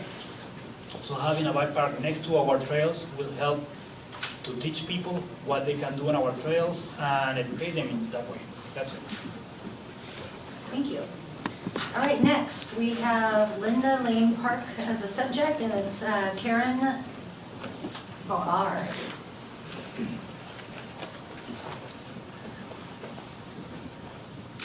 Hi, my name's Karen Vaughn. I have been coming to San Clemente since I was about 5 years old. We used to vacation here, and finally my parents ended up buying property, so I have partially grown up here. And my parents have both passed, and now I am a co-property owner with my sister. I want to voice my support, conditional support for the second plan that was shown on the screen tonight. I had not seen that one. I'm a little bit late to the game here, so forgive me if you've been through some of this before. I do want to voice my opposition to the first plan, which is the flipping of the parking lot and the grassy area. I see the grassy area as it exists today is very well used. Lots of moms with toddlers, there's all kinds of playgroups that meet there.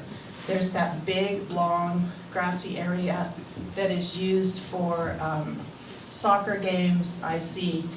Informal soccer games, families playing frisbee, playing baseball, 4th of July. It's a great space, and I hate for you to go to the expense of tearing that all up and putting parking there and moving to 3 smaller grassy areas on the lower part. Just doesn't make a whole lot of sense to me why that would happen. I understand the ADA challenges, but I think that the second plan that was presented can remedy those and still preserve most of what the park is right now, which I consider a real jewel in our community. It's a beautiful park, and I enjoy looking at it all the time, and I would prefer to leave the footprint as it is and make the adjustments to comply with ADA. That'd be great. Thank you so much.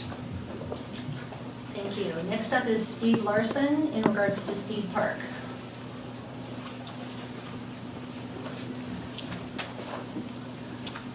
Good evening, I'm Steve Larsen. I represent the Share Mountain Bike Club of Orange County. I wanted to come here to speak in support of the bike park. This actually has a little bit longer history than just what we had here. I started talking to Mayor Ham back in 2015, trying to utilize some of the spare land, which is now going to be part of the skate park. There was a whole acre of land there that was originally set aside as a BMX track that was never built. So I wanted to offer the idea of putting that land to use as a small pump track with the community being built. But it didn't ever happen. After several emails, a few conversations, I guess the city attorneys did not like the liability idea of it, so it never went anywhere. So I kept bugging. 2018, you had another master plan go through, and somehow it was left off. Fortunately, this go around, we had plenty of community involvement allowing people to put their input on a bike park. I really do like the idea of moving it down to where the existing dog parks are, because as Steve said, we do have world-class trails that go through San Clemente and San Onofre State Park. For those that have never seen how a pump track works, you get kids, you get parents, strollers, going around these things, having fun, you know, especially in a community like this where you're having older siblings maybe playing softball, maybe they're at the skate park, having something like a bike park for strider bikes and things like that are an excellent idea. So hopefully this time, this does continue and it does get built. I know we've been talking timelines, you know, but that spare piece of land sat for over 10 years unused, and I just hate seeing that. But if we can get something built, it'll really enhance the community. I believe everybody will get a real joy of having it there, and the design that Steve has presented, I think will work out really great. So first off, thanks the commission for supporting this, and let's hope it happens real soon. Thank you very much. Thank you, Steve.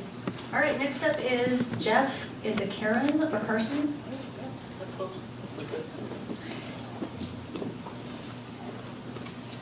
Regarding Linda Lane Park. Yes, thank you very much. That's. So we were here about a month ago, or 2 months, whatever it was, we had talked about a couple items.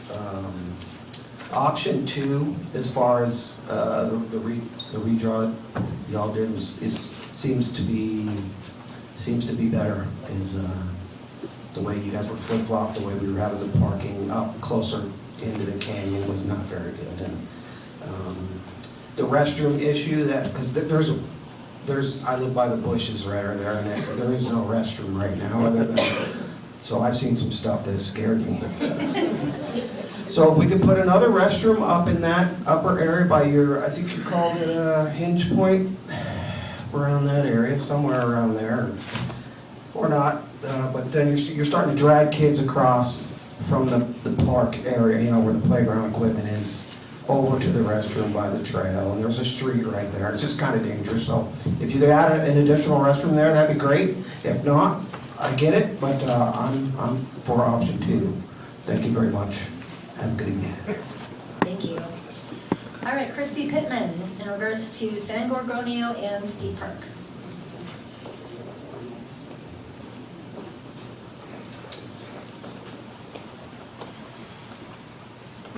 Hi, I'm Christy Pittman. I'm a neighbor to San Gorgonio Park, and I have just still some concerns. And I'll start with the illuminated tennis courts. I've attended most of the public park meetings and have not heard anyone voicing a need for illuminated tennis courts. Is there a demand? Adding new utilities to a park is the most expensive part of the project. The funds in the budget are precious, and I have not heard of this demand. I appreciate the city's response to this area of the park, but I don't see the need for new utilities. If the city does revert this area back to tennis courts, I am asking that a provision be documented, that the area be used for tennis only, and any change of use for this area be publicly noticed. And then number 2, the 4 illuminated pickleball courts. One concern is that these new courts will be illuminated, while the new pickleball courts designated at Steed Park are not. This would put all the nighttime play at San Gorgonio. With the new proposed lights in the tennis court area, I can foresee pickleball migrating back to the tennis court area. Hence the reason for the request for the documented provision for the change of use stated previously. Also, with the pickleball courts proposed at Steed, are the additional courts really needed? And if we spared the expensive additional pickleball courts at San Gorgonio, the funds could be used to eliminate the courts proposed at Steed. And then the Skateboard Plaza. My concern regarding the Skateboard Plaza is the location of the park itself. It's a hilltop park. I live on the hill that leads to the park. I see e-bikes and an occasional skater downhilling toward Vaquero. It's very frightening. I would probably see more of this. Let's see. One thing I wanted to add, I have been talking about small Little League field. The spectator area is dysfunctional, and I haven't seen any change at all in that. If you went and sit on the bleachers, like I know one of the commissioners have, you can't watch the game. And you can see part of it on either side. If you sit on one side, if you sit on home, you are watching first base and right field. If you sit on the visitor side, it's the other way.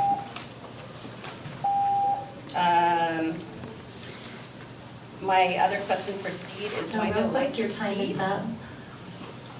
Okay, and why no lights for the volleyball courts at Steed? That's it, thank you. Can I ask, did we get some input on, that caused the lighted tennis courts at Sanji? Sorry, you asked that again? Did we get some public input requesting the lights on the tennis courts? Where did that come from? That came from staff. We can. So I think the conversation was originally when we were looking at pickleball there, particularly there was a want for lighting, but there's not been an outpour of tennis lights. That said, this is a new conversion back to tennis, so they've never been lit previously, and they're totally indifferent at the staff level. Any other questions? All right, next up is, and I'm sorry, I'm going to screw up your last name, but Neskin?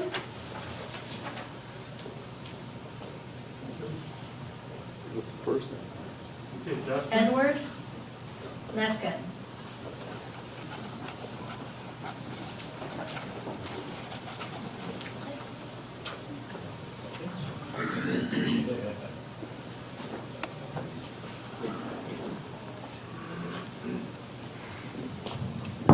Good evening. My name is Ed Queskin. I live at 118 West Avenue in Valencia. I've lived in the community for 42 years. I'm a former planning commissioner for about 11 years, former Parks and Rec commissioner, president of the Little League, yada, yada, yada. But I was also involved, just parenthetically, in the relocation or the development of Steed Park. I was a softball player and Little League president, and we were park poor, so with the guy named Tom Wilson and myself, we ended up executing that with Bruce Wagner in the city. That's where that came from. We also did a public-private partnership for what was then known as the Pacific Golf Club, and another public-private partnership giving some open space to the Rancho San Clemente Tennis Fitness Club. I would suggest that that opportunity be presented to our friends, the pickleball players at Steed Park, because it will accommodate both their play and also the social aspects of them getting together. I provided for you a plan for San Gregorio, which I want to speak to specifically, and it is developed in conjunction with a committee of stakeholders, users, et cetera, et cetera. It was sent to SWA about a month ago for them to review and comment, and then we got the second draft. It doesn't appear to address a lot of the issues that are shown in that plan. So briefly noted, what I want to basically address on that plan is that this park is officially designated by the County of Orange as a nature preserve. And as such, it has a pastoral setting with open fields and baseball diamonds and tennis courts and basketball courts. By the way, the basketball court was added while I was on the Parks and Rec Commission. They wanted to put another tennis court in there, and obviously that's been a big success, putting in that basketball court. The members of this committee are in concert that the adjacent residents and regular users of the facility respectively request the commission to include some of these recommendations or consideration in your recommendation to the city council. We would find given the current plan by SWA and compliments in terms of your work. But we would find that the current plan has an environmental impact issue, a traffic and parking issue, a noise and security issue, and we also provided, as part of our report, which you will get an email copy of, some CAP budget and maintenance and revenue issues. We would recommend that you recommend to the city, or you consider, or you send it along to the city council. We also would like to say that we are completely in agreement and support a pickleball facility at Steed Park. I obviously have some knowledge of this kind of thing because I was involved with the softball complex. An expanded facility suitable for the skateboard, and finally a development of numerous dog parks throughout the city, but at some appropriate location. Thank you. All right, thank you, Edward. All right, up next is Desiree Nelson in regards to the Bonito Canyon Food Forest.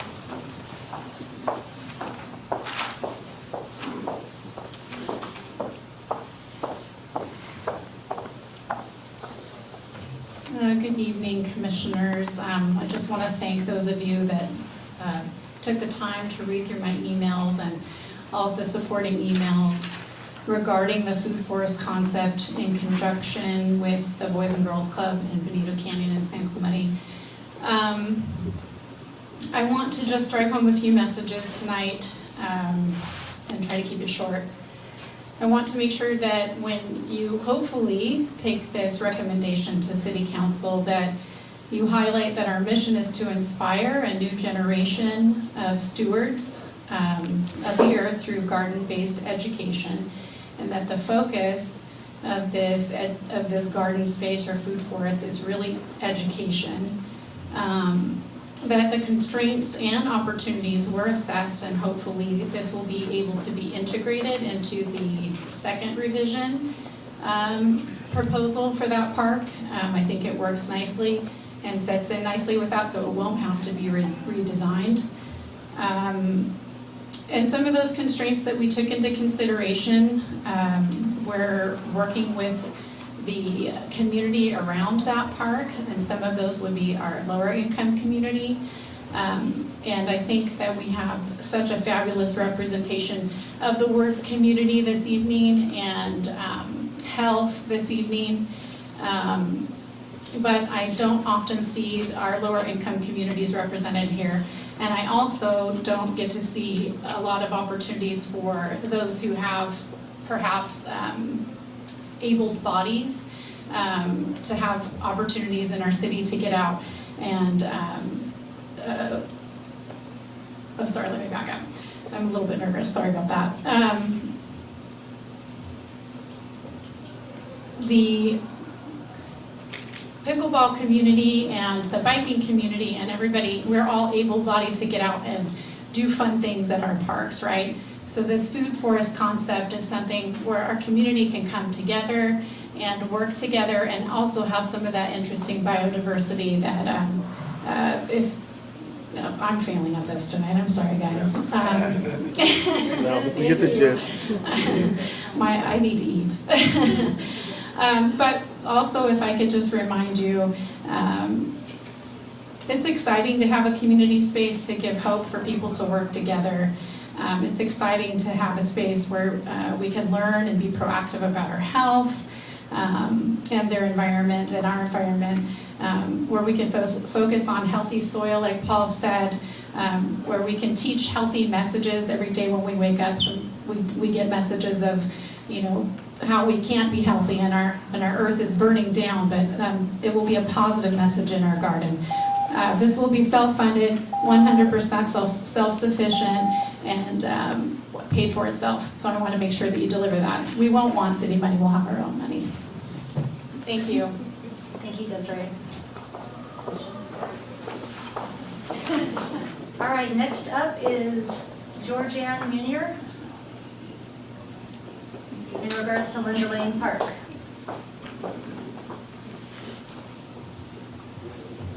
Georgianne?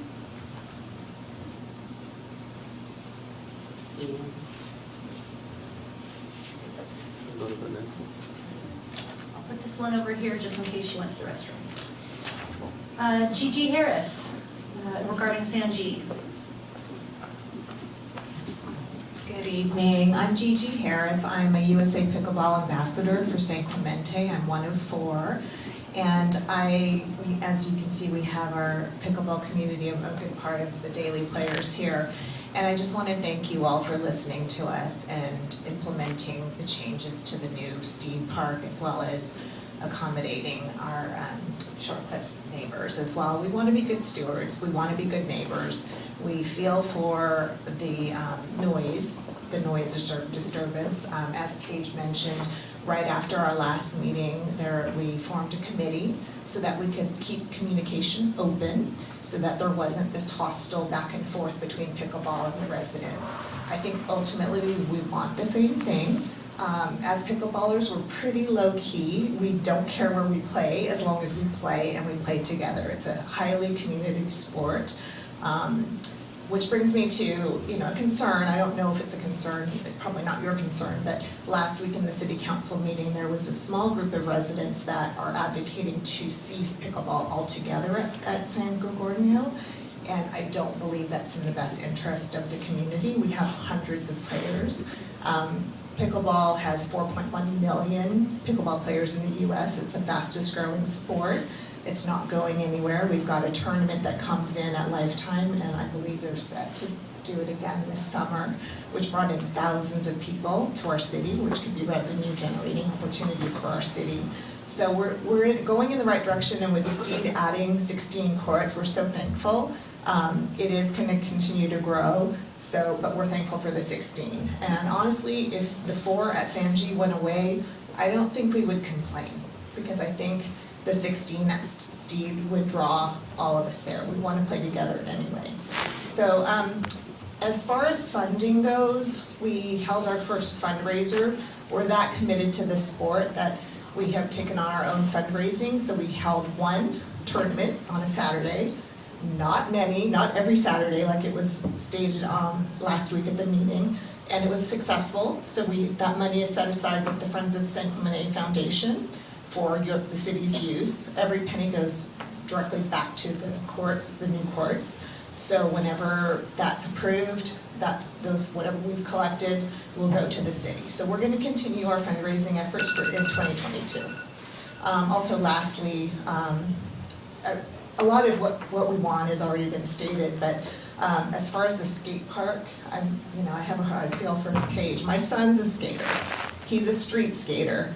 And Aaron mentioned, what about the basketball courts? Well, the thought of my son going down San Gregorio towards Vaquero on a skateboard scares me, and I think that's going to happen. Street skating is very different, and I think it's not just going to stick to that little piece of land. I think it's going to encompass the whole park. Anywhere they can skate, they will. So thank you for your time. All right, next up is Shannon O'Toole in regards to pickleball and the rec maps. Shannon O'Toole? Going once. I'll put that aside and then we'll check back with that at the end. Next up, Brandon Casellas in regards to the pump tracks.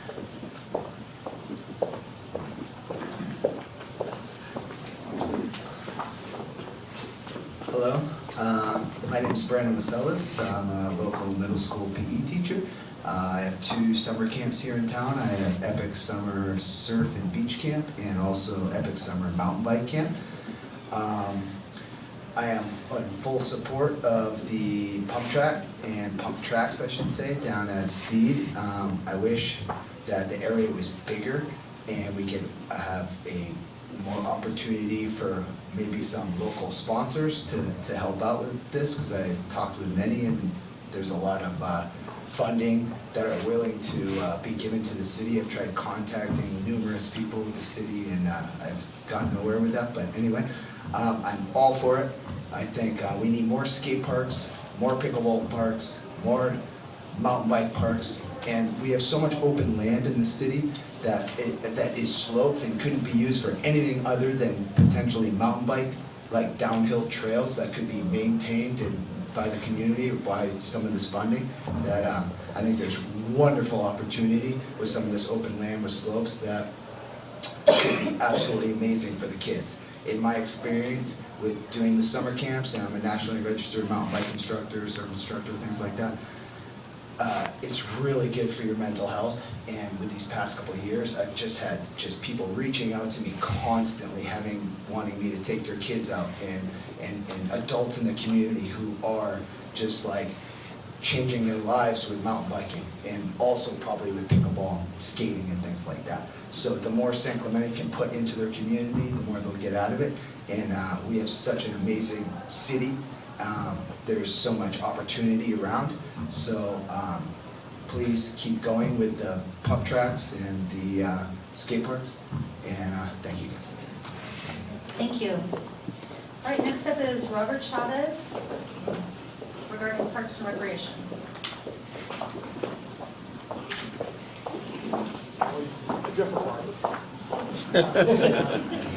Good evening, Robert Chavez. I am a local resident. How far back? My mother's and her siblings attended a one-room schoolhouse in San Onofre in the 1930s, okay?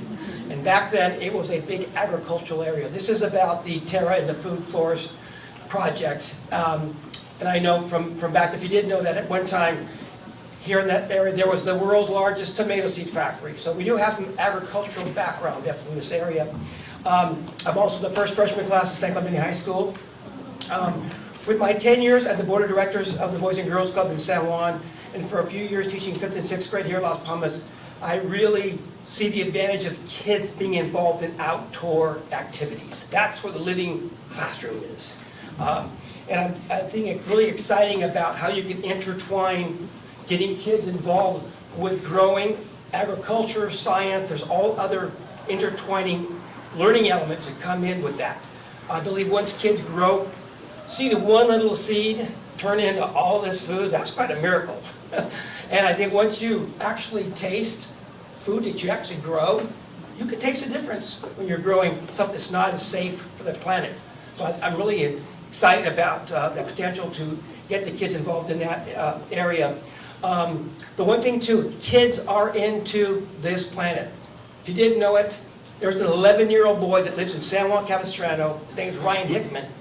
He started picking up recyclables when he was 3.5 years old. He's picked up over 1.5 million cans. He's a rock star. He's been on Oprah, Ellen DeGeneres. He went to Germany and got an award for his efforts that he's doing with environmental reducing, reusing, recycling.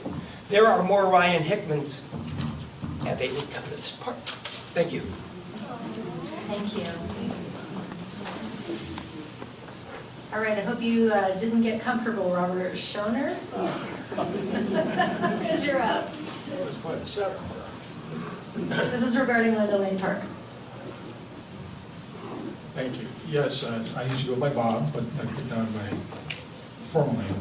Thank you for all the commitment you've made to this city. It's really been special, and having this process where we can express our opinions has been very helpful. Now, I live on West Marquita, which is a one-way exit street from Linda Lane Park. And my neighbor just across from me is Jeff, and he was up here earlier. And we both, and people I've talked to, support option 2 for Linda Lane Park. And you notice that of all the options that were made up there for all the different parks, there's only one where they had to make a major change, and that was Linda Lane. That's because option 1 has a major flaw. And that flaw is if you eliminate the cul-de-sac at the end of the street, that's where people drop everybody off. It would just be a horrendous problem up there. The second thing that I'd like to mention is that I think there's something that's been brought up, and that is having a restroom up by the playground area. Not to eliminate the one or not have the one down by the beach, but have a small one up there by the area where our parents with their kids can take them in there and observe them and make sure they're safe and not have to walk them down to the beach to go to the restroom or up into the bushes. So the other thing I would like to mention is that in addition to approving the option 2, is that you reconsider removing the existing picnic area that's in the further end of the park, the upper end of the park, that is very much used by our community. There's a lot of parties that are given there and a lot of family activities, and I don't understand why the picnic area can't remain up there with the picnic tables. So, thank you again, and one other thing I want to mention is in option 1, I couldn't see how bicyclists could get down to the beach. So maintaining the cul-de-sac down there also accommodates bicyclists. Thank you. I have a question for Steve. I was under the impression that under option 2 that the picnic areas were going to remain in the upper end of the park. Is that correct? The reason those were removed is they're not accessible and they need to be. So it would put the city in a position of liability. Okay. Okay, next up, Glenn Gilbert regarding Sanji.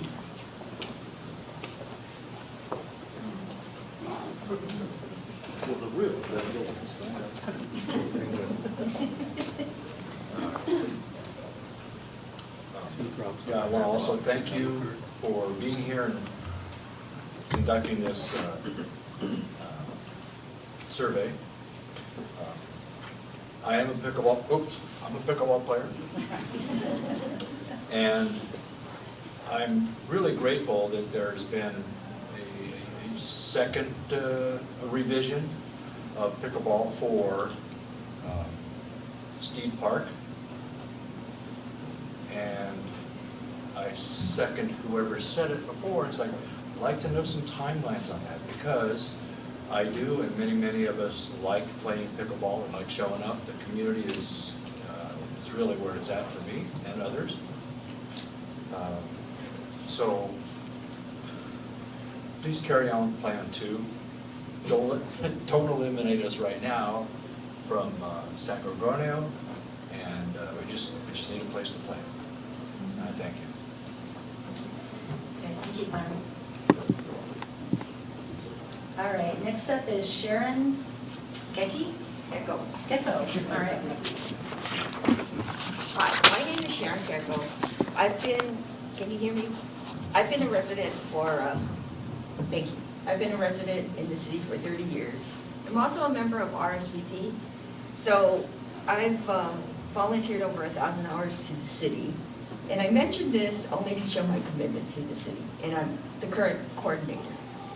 We as a pickleball community have come together and used our time and effort to do something positive to help the city fund new courts to accommodate the increase in city players for the fastest growing sport in the world. To address some of the concerns, we do feel like we have the right to play on city courts in a city park paid for by our tax dollars. This is not a community park funded by private HOA fees. And we do feel our numbers justify additional courts in the city. The concerns about speeding, radar trailers were set up for 2 weeks, going in both directions, 1 week for each direction. The average speed was 24 miles per hour 1 week and 26 the next week. This is a 25 mile per hour zone. You know, it was addressed, and we talked to our players, and I think that issue has been covered. When we petitioned and raised money for the permanent courts, we were concerned about noise complaints like at San Luis Rey. We were told then that there were none at San G. At San Luis Rey, the city had heard complaints immediately from residents. So we just find it interesting that the only noise complaints have been made since the master plan has come out.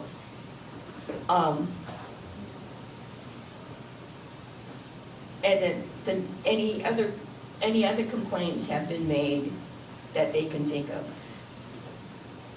On our one and only tournament fundraiser, we raised over $10,000 with about 200 people participating or donating. This shows a huge commitment to pickleball from the residents of San Clemente. My only concern is whether we will lose the existing courts until the courts at Steed Park are built. but I'm in favor of both plans. Thank you for your time, and thank you for hopefully adding new courts to the city. Thank you, Sharon. Thank you, Sharon. All right, next up is Anita Luck.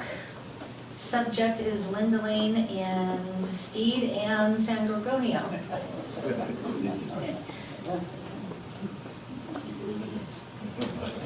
Honorable Commission, I am also a pickleball player and I want to speak in favor of the new plan for Steed Park. I would ask that those courts be illuminated. It's not shown as illuminated on the plan. I'm also in favor of keeping the 4 courts at San Gorgonio and then being moved to the back of the park where they are less noisy for the current residents. I think those courts are essential for the amount of pickleball that is being played in the city currently. So I really appreciate the new changes to the plan and everything that has been done with the plan. I also ask that you, and I believe that the courts at San Gorgonio should stay until the new plan takes effect. With respect to Linda Lane, I would like to express support for the alternate 2 to the plan. I think the city's monies are best spent in making the other changes to the park. If there are financing priorities and different things that happen, I think rather than redoing a park at the moment, there are other priorities that are more important for the city at the moment. So I would like to see money spent that way. So in respect to those ideas, I would like to ask, because obviously the plan is just that, it's a plan and it has to go through environmental review. And then there's certain timelines in terms of changes based on the plan, which you've talked about maybe the replacement schedules for certain of the parks, but how do these plans get implemented? How do they get part of the city budget? How do we get the courts to be built? I think these are very important points that I would appreciate some discussion on when you have a chance. Thank you very much. Questions? All right, Dustin Brady, in regards to the pump track.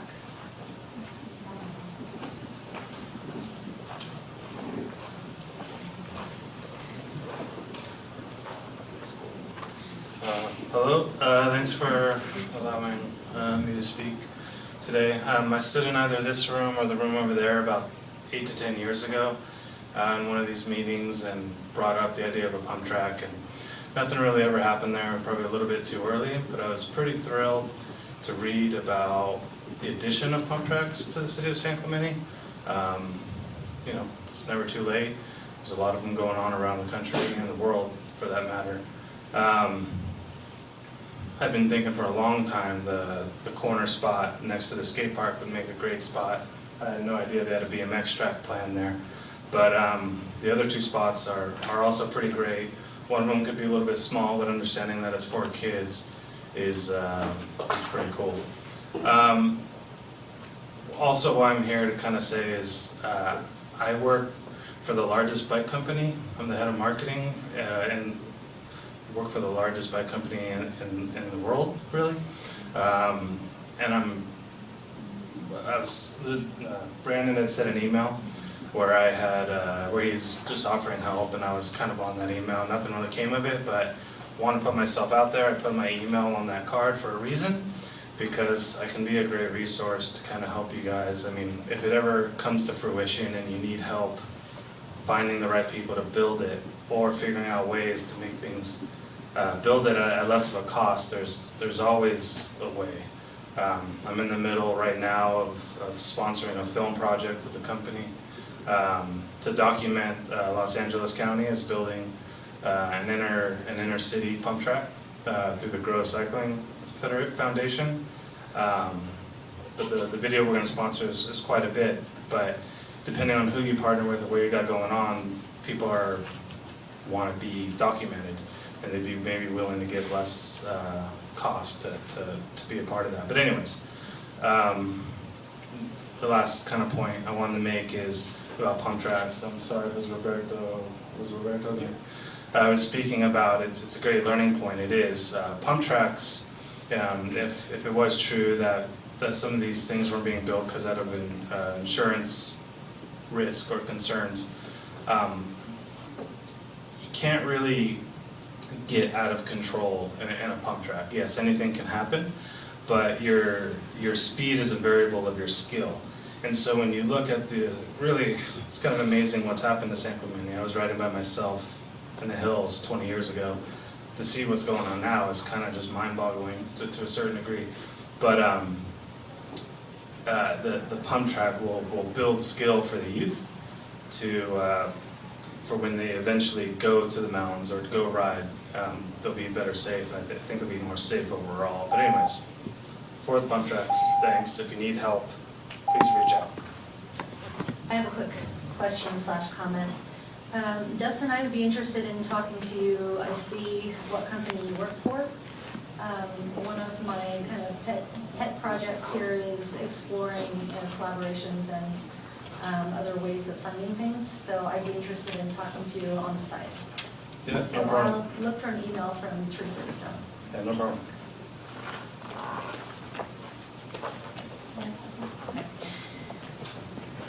Okay. Nick, Mary, Sydney, and Luke in regards to Steve Park Lanes. Pump track.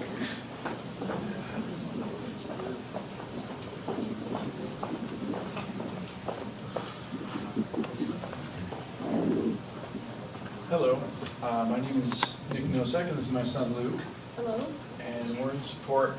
We're in support of the pump track down at Steed Park. I put a couple of notes that just were somewhat addressed in the last speaker, which is awesome because one of my notes was sponsors for the pump track. We have Ralph's Skate Park at Steed Park.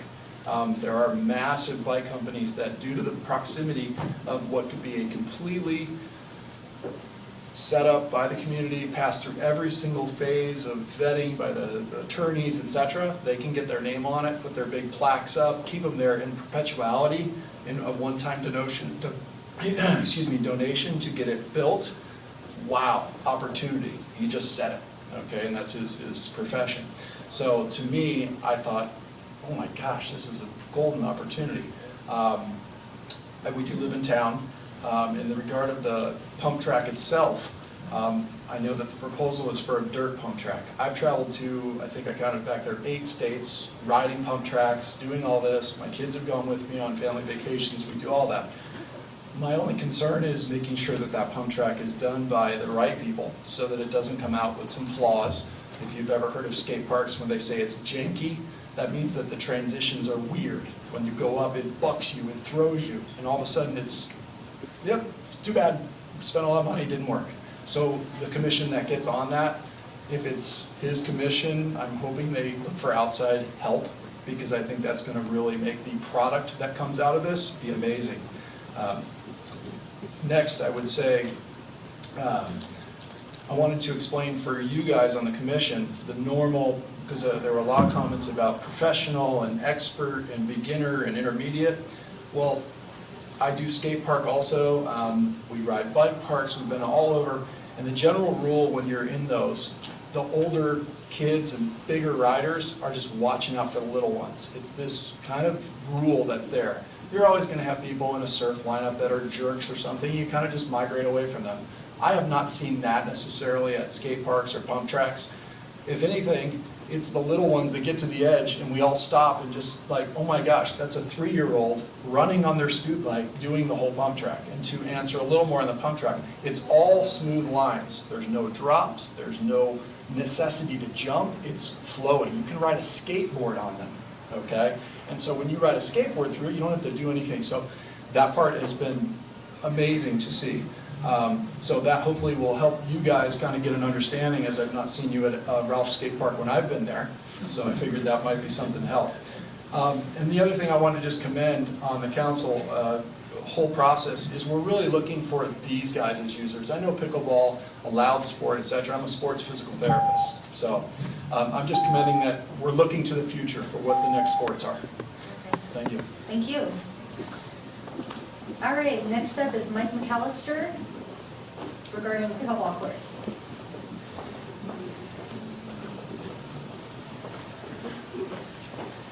Hi there. Hi there, my name is Mike. I live in San Clemente. I retired here about 5 years ago. I'm an avid pickleball player, as you can tell by my red shirt. I just wanted to comment to you all that I really think that the second plan is excellent. I would not speak for the folks that live up by the park, but by reducing the courts by 4 and moving them hundreds of yards away, I would assume that would eliminate their noise issues. And the 16 courts at Steed, phenomenal. Fastest growing sport in the United States that I'm aware of. If you go to our courts at any given time, any day of the week, I'd stay away from Saturdays and Sundays, because I do, because it's packed. But during Monday through Friday, I would say 50 to 60 people out there every day, all day long. And the demographic, I was playing not yesterday, last week, 10-year-olds were playing next to me, a 65-year-old. So we have people out there that are 85 to 10 years old.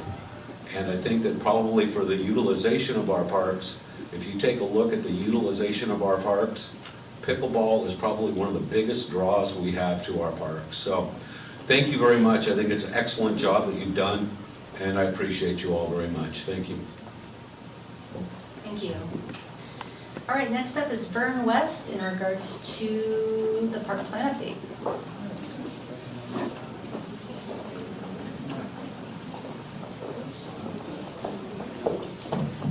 Thank you, Commissioners and City staff, for letting me speak tonight. My name is Vern West. I'm a 40-year resident of San Clemente, and I'm an 83-year-old pickleball player, and soon to be 84. And I play tournament level pickleball, have a lot of fun. The youngest person I've ever had as a partner is 8 years old. I had to get down on my knees to talk to him, and we won at San Gorgonio. As you know, pickleball is the fastest growing sport in the United States this year. Last year it grew 20% according to the USAPA.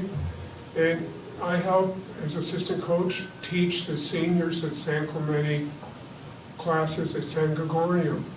All our classes are full. I checked the website before I came to the meeting. We have one opening in a beginner class of 18-year-olds and older. We're producing pickleball players every time. There's 48 people, and we're producing out every 6 weeks. So we're producing a lot of new people, and the question I get from all of them is, where do I go to play? So I appreciate you looking at Steed Park and San Gorgonio. I endorse your approach to, as presented to us, to Steed Park and San Gorgonio. Concerns a little bit on parking, bathroom accessibility. And at San Gorgonio, if the courts are out there, I just wonder if the staff has considered some sort of sound walls to prevent the pickleball sound from carrying across the court, or across the baseball court. I have personally walked all these sites, and again, I endorse everything. I had an email from Marty Weinberg, who most of you know is our biggest contact here. He's on a family trip in Nevada. He wanted me to relay to you that he endorses the proposed plans that you have right now for San Gorgonio and Steed Park. Thank you for listening. Have a happy holidays, and let's see if we can get this pickleball rolling so I can keep playing out there as I age into this sport. Thank you. Thank you. All right, we're getting the pile taken care of here. Next up is David Hennings in regards to State Park and Pump Track. Who knew the Pump Track people would be outnumbering the pickleball people? Hi, thanks for having me. I'm a lifelong San Clemente resident. I'm a parent, and I teach at Shortcliffs Middle School in town. I'm also a member of the San Clemente Skate Park Coalition. I represent a large group of skaters who aren't here, and I'm not sure if you'd even want them here, but over 16 million skaters in the country, and thousands actually in our community. sometimes I check, if you check sporting equipment in-house, skateboards might be the most commonly found. Anyways, I love seeing the committee moving forward with all these plans. I've worked with the city since I was at Shortlands Middle School myself, over 35 years ago, doing the same thing. I like the idea, and we support any and all types of skate facilities in San Clemente. Also, we are in favor of putting our focus and moving forward on the least controversial sites for skate parks, like Steed Park. I think the idea of a pump track also sounds awesome. I've seen as I've traveled out, it's one of the most popular features in parks around Southern California. I think in addition with a mountain bike pump track, it would be cool to consider one that's made out of concrete that could be used for all sorts of wheels, bikes, skateboards, scooters, roller skates. There's an excellent model in San Diego at the Pacific Highlands Park. It's extremely popular and used for bikes, for skateboards, for scooters, for roller skates. You see everything out there. You could do a lot in a small space. It's above ground, so it's not as costly as a traditional skate park. But also, of course, in favor of all skate parks in San Clemente. In the past, our group raised $50,000 to put lights on our existing skate park, and we're looking forward to other fundraisers to help new skate facilities in San Clemente. Thank you. Quick question, David? Yep. Can you add your email address with us for me Yeah, you got it. as a fundraiser? Uh-huh. Is that appropriate, Samantha? I think you probably have it. Yeah, they have my email. Okay, can you forward it? She'll forward it. Yeah. All right, next up, Dave Hack. In regards to San Gorgonio, Plan 1 and 2 comments.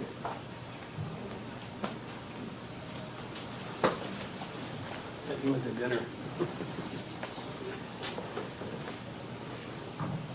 Dave? Okay. Next is Mel Siegel.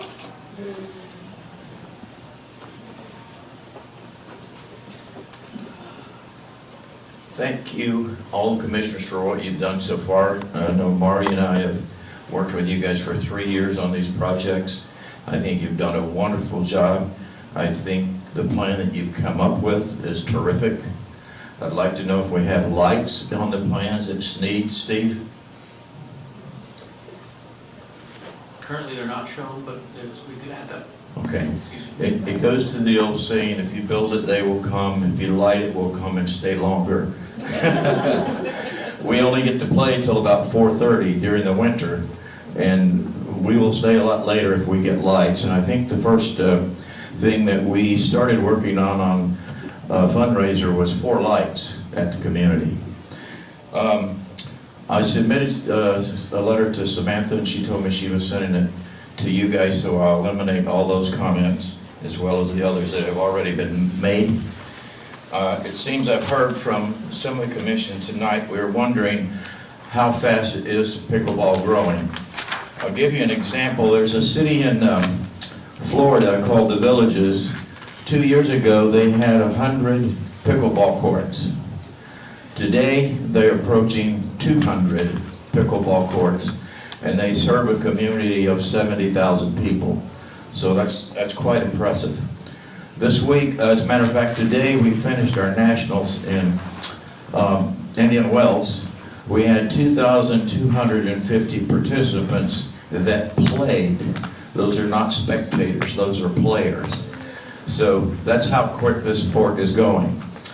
If we are looking at putting more tennis courts in, and I'm thinking down the road, some of those may also want to be changed to pickleball courts sometime in the future. If we build those pickleball or tennis courts, we should not use the California corners. If you make them a 90-degree angle, we can easily get 4 courts for pickleball on 1 tennis court. If you put the California corners on those, that makes it quite a bit of a problem. Also, ESPN has agreed to televise pickleball. That's certainly going to grow the game.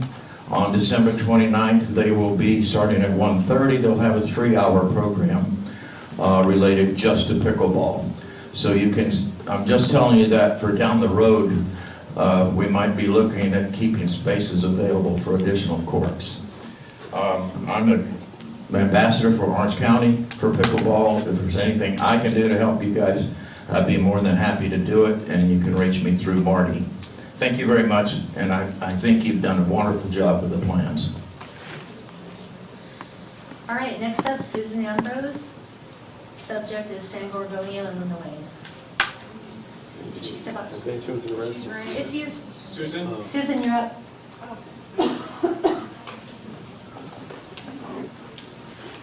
So I wasn't standing there to get called up sooner.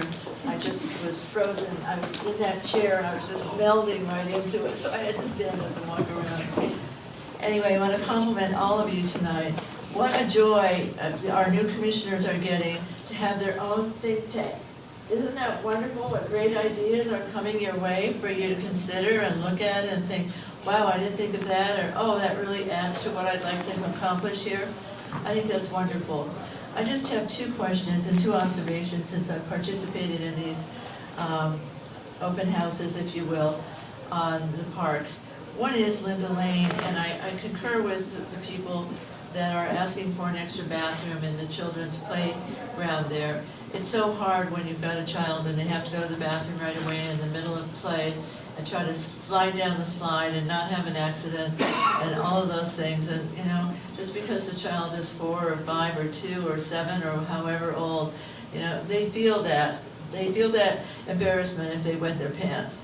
And it is really a hygiene issue as well as a public safety issue to have something convenient for them to use rather than to have to take the long walk down to the coastal trail. That's not the most convenient thing to do. So that's one point. And the other point is I was really happy to hear Director Wiley indicate that there were traffic studies going on now on the road up to San Gorgonio. I know the last times that I've listened to people representing themselves from San Gorgonio, they were very concerned about the noise level. They were concerned about speeders, not just pickleball players. They weren't labeling. They couldn't see a red shirt in a car, for example. They were just saying, in general, the traffic is awful, the parking is awful, there's no sidewalks in certain locations, etc. And so why would you add more trouble to a troublesome zone? I was hearing from them. So I'm really happy that the traffic studies are going to be done. And I'm wondering if I may direct the director here, or shall I go through the chair? Depends on the question you ask. Why don't you just do the question and... My question is, will the answer to the traffic studies, or will the traffic study results come back to a public meeting like this before it goes to the city council, so people have other means to comment about those? So out of a traffic analysis, if there's a finding that something needs to be modified, that's going to go to the planning commission for review ahead of time. And then it would land to council. That's typically the formal process. So it won't come to this body, but it would come to the planning commission if there's a change that's identified through that analysis. Okay, and should there be anybody in this room other than myself that might want to attend that planning commission meeting, how will you let them know that that would be on the agenda? I can get you in contact with the traffic engineer to see how she would like to manage any notifications. Wonderful, great. Thank you very much. All right, thank you, Susan. All right, Nanette Jensen, subject pickleball.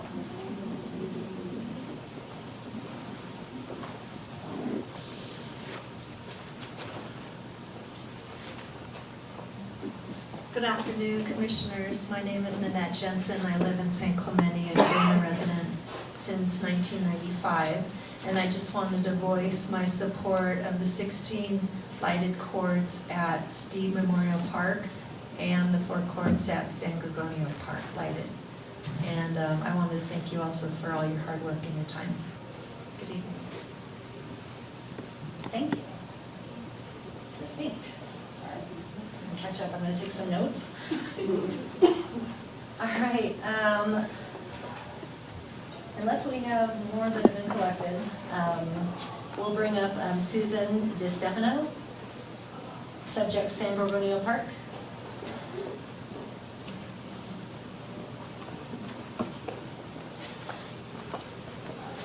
you very much. I appreciate your hearing my concerns. I appreciate pickleball and the funding that you provide to the city for the parks. The noise from skateboards are similar to pickleball. Long-term repetitive noise damage, as per the city municipal code 8.40, cannot be funded for the residents of the neighborhood who are suffering this damage. I would really like you to consider that skateboard and pickleball not be combined in the same park.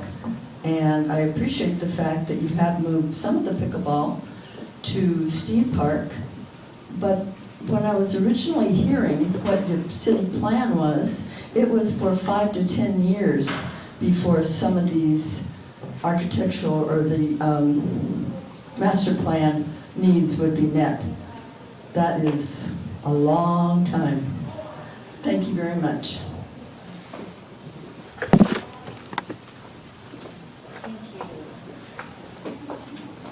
While you're bringing those up, is Shannon O'Toole here again? All right, I'm going to put that in the done pile. Georgianne B. Munier. Munier? Okay, I'm going to put that in the done pile too. All right, Don Quasi. Quays? Site-specific SLRs?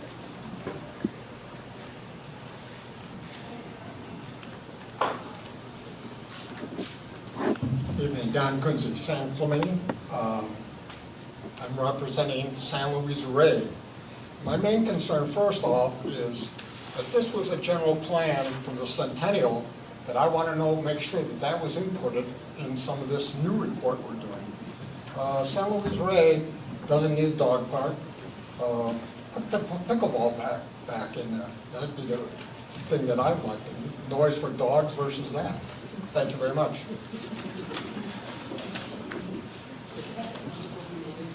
You can stay there.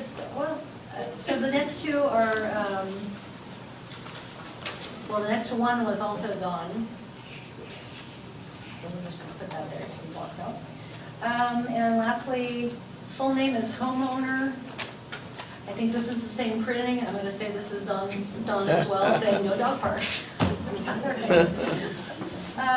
Is that it, Miley?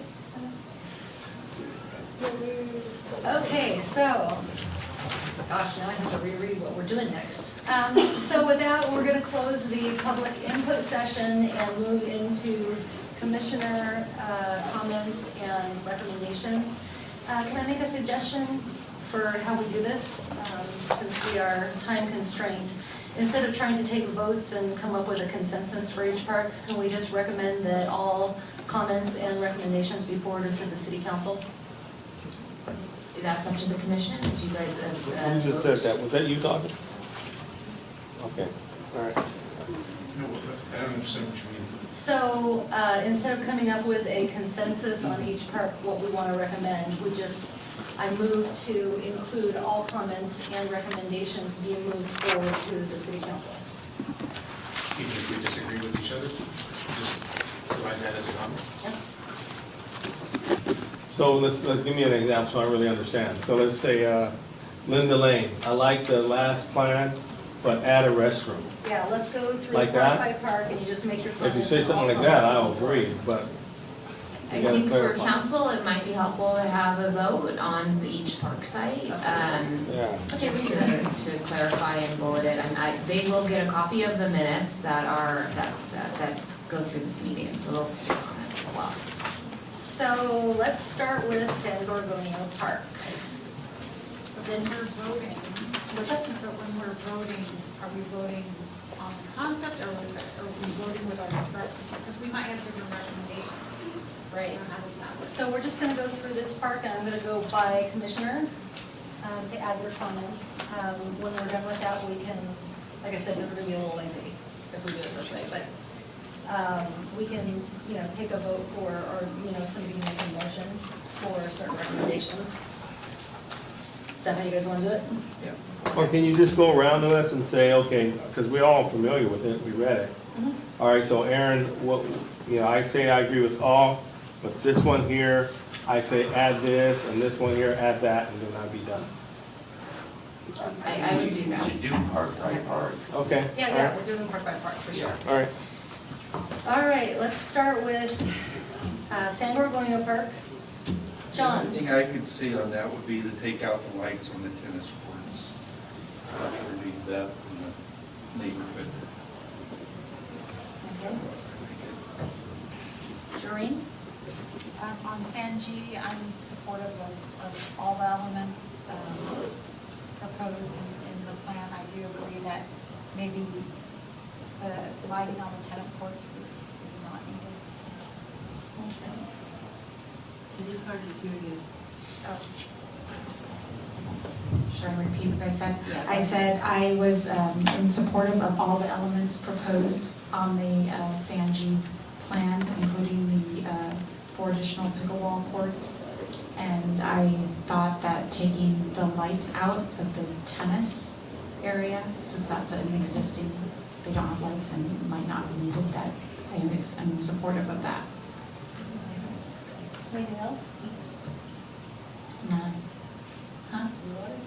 Oh, my water refill stations? Yeah, I mean, that is something I've consistently said, but I think I've been told that that is at a later date. Okay. So just for your edification, we have been installing bottle refill stations whenever there's a restroom upgrade or anything to that extent. And so we'll take that into consideration whenever we can.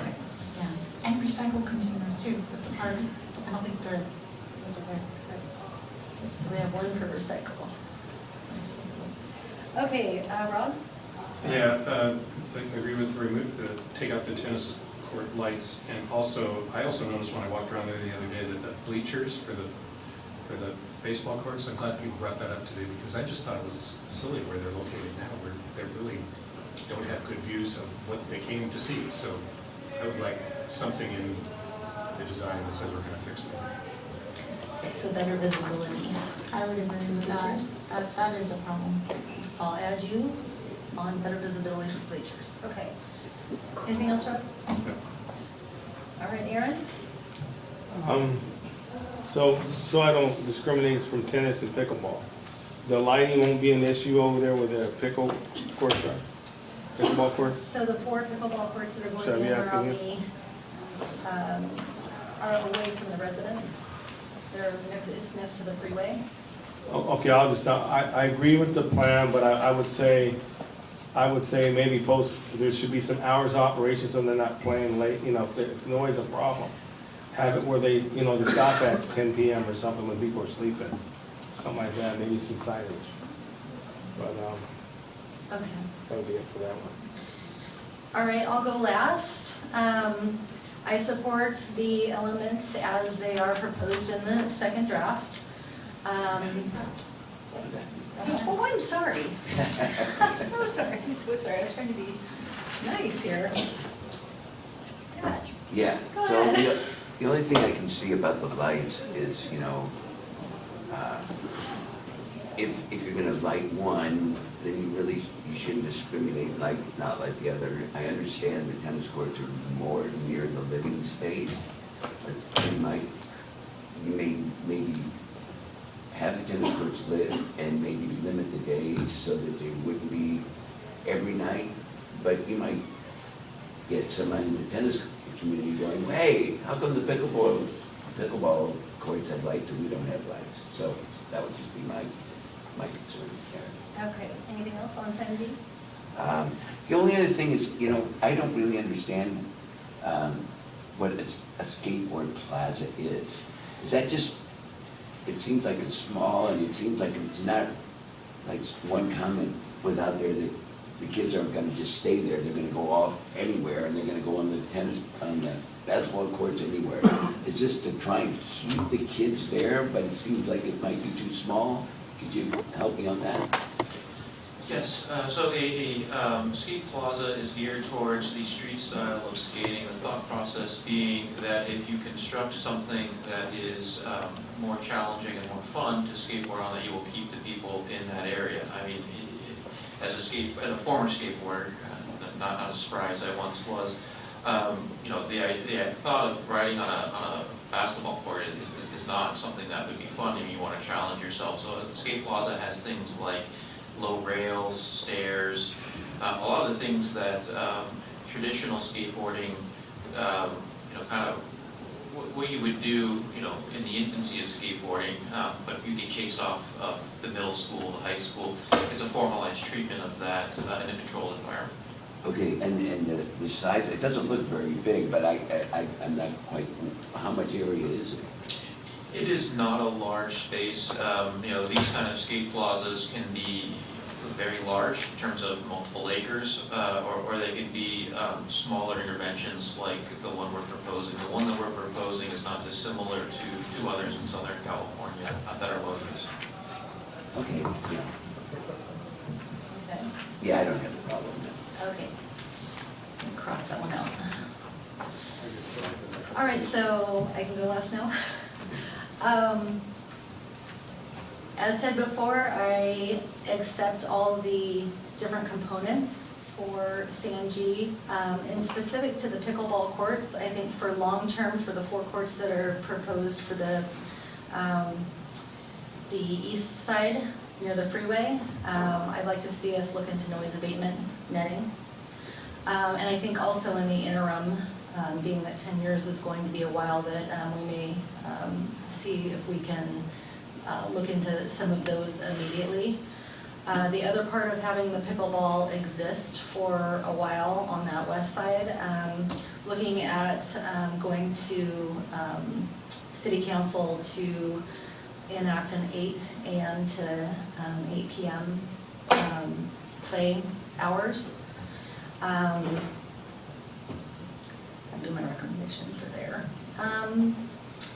As far as the dog park, I didn't hear much of the dog park tonight, but I am in support of where it's at. I'd like to see the entrance to that, based on feedback, be on the south side of the park so that you don't have dogs entering the dog park going through that baseball field area with the bleachers and everything. So they could come in from the south side and, you know, not really interact with, you know, attendees for the baseball games.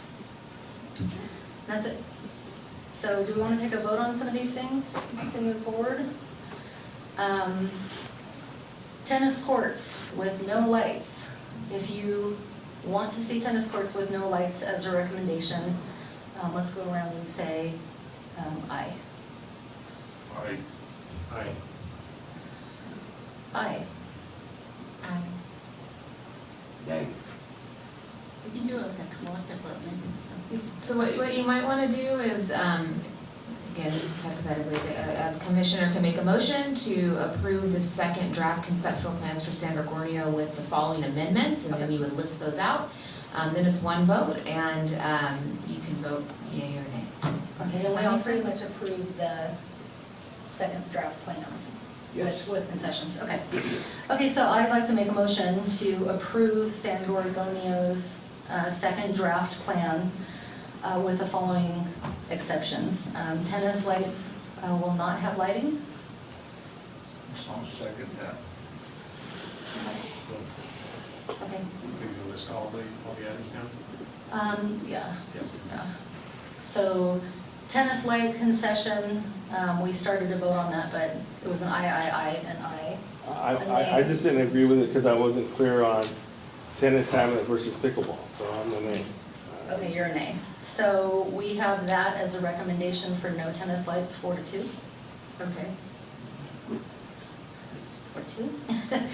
4-2. Addition of recycling containers. Do we want to make that a recommendation? Go ahead and move. Yeah. Yes. A second? Yeah, support. Okay, vote. John, you want to start? Okay, just raise your hand, yeah. Yes. Yeah. There we go. Okay. All right. Okay, so with recommendation for recycling containers in the park? Okay. All right. Next one was bleachers having better visibility. Aye. Aye. Okay, universal. Hours of operation of the pickleball courts in the interim while the east side pickleball courts are being built. Rich? I would, can I add? I would ask staff or somebody to determine the time by getting feedback from the public on the hours of operation instead of us just saying, hey. I agree. I will mention They that should I do have. some kind of feedback to the community to establish the hours. Okay, I will mention that I have spoken with Marty, and he is in agreement. But Marty's a pickleball player, right? I'm talking about not just get it from the pickleball players. They send out, they do their survey, get the hours, and they'll have people that live there also chime in. Okay. So, What's the ability to do that? I think, I do want to say, the city council's actually requested this item to come back to them at their next meeting on December 21st. So staff will be bringing back a report that basically summarizes what we've done here this evening. Also some options to, if they want to look at noise abatement in the immediate future, we will provide that option. So for the commission, it could be that you support future noise abatement opportunities at San Gregorio for pickleball. Yeah, that could include a timing and all of that as well. Okay, Okay. that sounds good. So that's all encompassing. I think that's a a universal vote. motion for yes. Raise your Aye. hand. Aye. All right. Okay, let's move on to Bonito Canyon. Any final comments on Sanji before we go? No. Bonito Canyon. Since I missed you last time, Pat, why don't we start with you? Well, having that, the garden there that someone else is gonna pay for, I think it's huge. I'm all in favor of that. Actually, even if it takes some of the lawn or wherever you have to put it, wherever it seems to be the best place, I think I'm in support of that garden, having the garden. Yeah, it's not in the plan, what you're saying. It's not in the plan.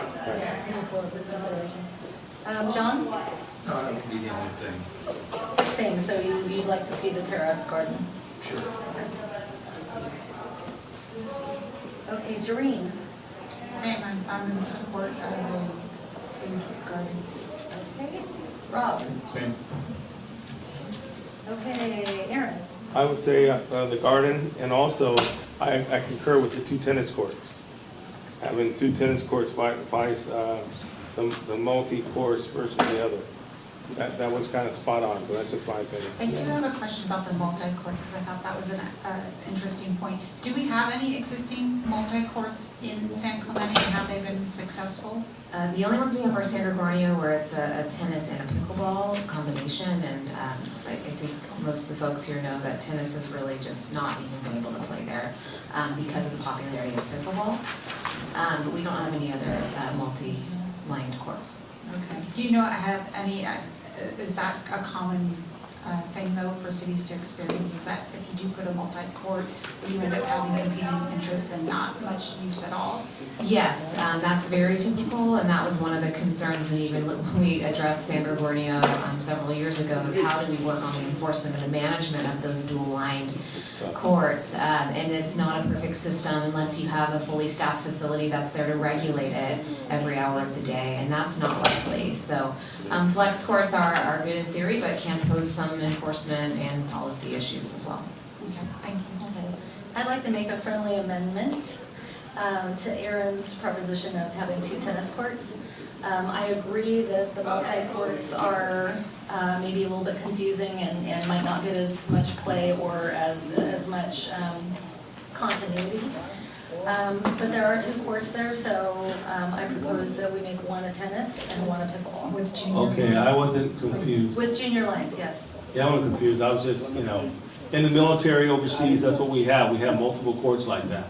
And they just don't work. So when I heard her speak about it, from experience, I've seen it, where it just doesn't work. And like what Samantha said, unless someone's policing it. Yeah. In the military, we have patrols that can do that, but in a community like this, I just see it as it would be a problem. But anyway.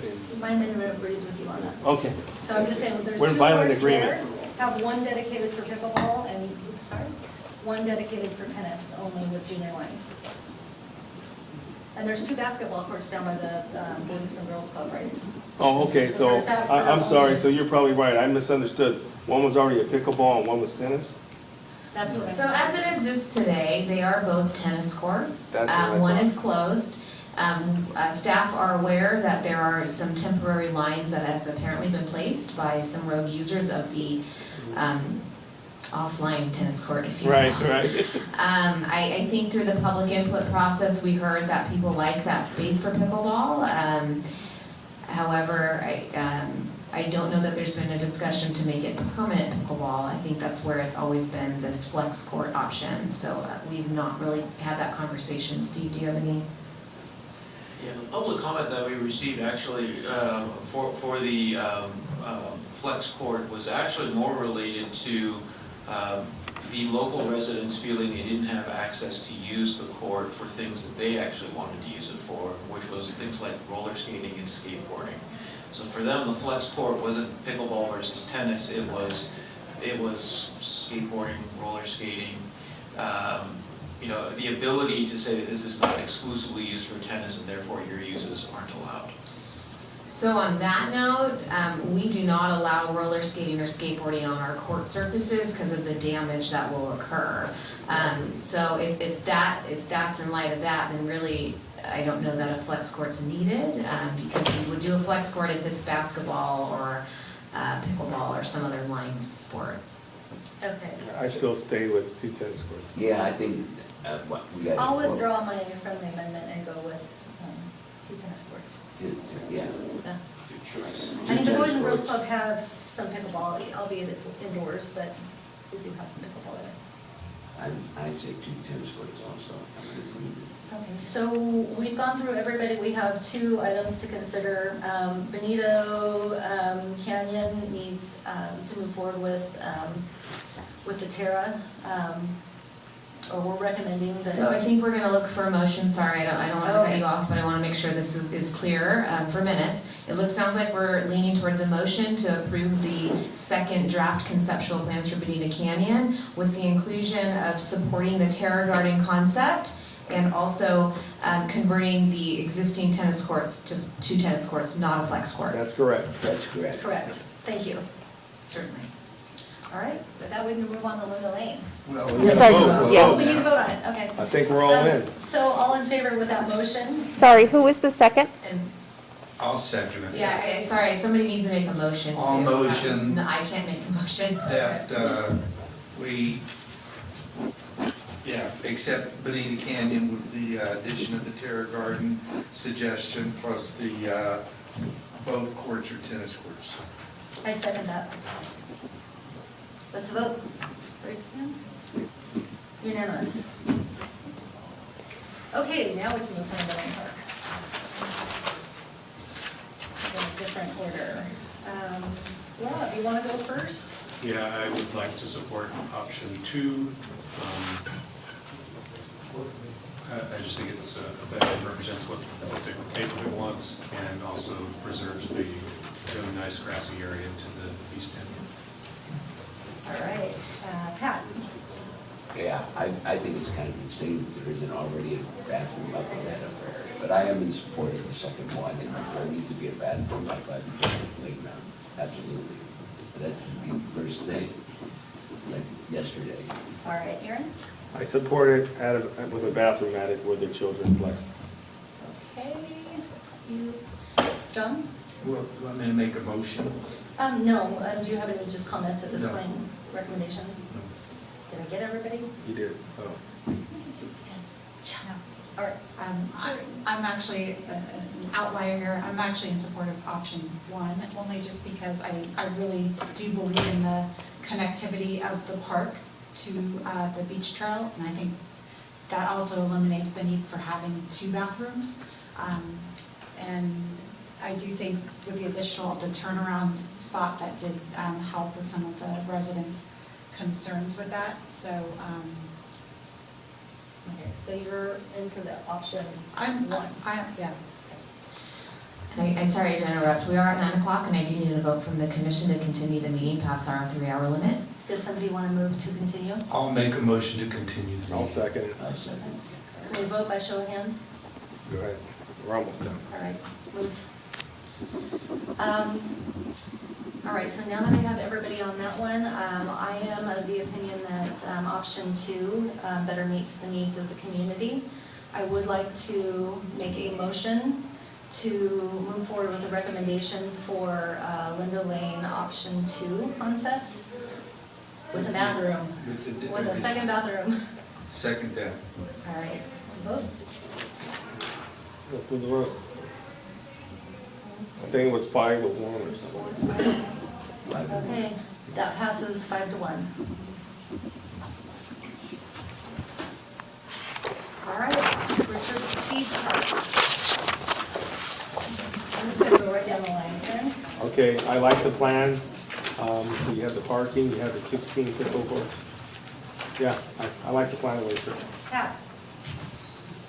They need to have lights. I mean, if one has Oh, lights, that's right, that has to lights. have lights, you know? Totally concur. And especially that's the one that, you know, if you don't put lights on the 16, then the people want to play at night are all gonna be going over the 4 at San Jean. That's not gonna be a pretty picture. Okay, Jordan? I'm supportive of all the proposed elements at Richard Steed, including adding the lights on for the pickleball courts. I still do have concerns though. I know the pump track is so popular that, and it still seems a little small to me. And so if there's a way to expand that or have visions of future expansion, just because I think the community would really enjoy that. And I support the solar panels also in the parking lot. Yeah, I agree with the future expansion or maybe even bigger now on the pump track too. Can I ask a point of clarification? Is that possible, being where it is, with it being in the small and large dog parks? It would technically not be within the boundary of the park. And I should also note that there are 2 pump tracks Yes. proposed. So right now there's a dirt one and an asphalt one in each of the dog parks. Sorry. All right. All right, you got us 3 already. You guys, Rob. I just wanted to ask that the bubble number 11 describes a possible future parking lot. I'm just wondering if we should go ahead and include that, or are we including that? Say again? Number 11. Your mic, put your mic a little closer to your mouth. I can't hear you. Oh, I'm sorry. Yeah. Bubble number 11 describes a possible future parking lot up by the pickleball courts. I'm wondering if we should just go ahead and make that part of our recommendations to do that. Isn't that already part of the plan? Point. It is. So yeah, Yes, you don't need to say anything about that. by accepting the second draft, we would then also include that as, when we look to build out, that's included as the outlook. Right. Okay. Okay, then I'm good. Sounds like everybody is, oh, I'm sorry, John. No, I'm good so far. You're good with the existing plan? No additions? All right, does somebody want to make a motion? I motion we go with the second plan, but with the addition of adding lights to the pickleball court. I second that. Want to vote? Yes. There we go.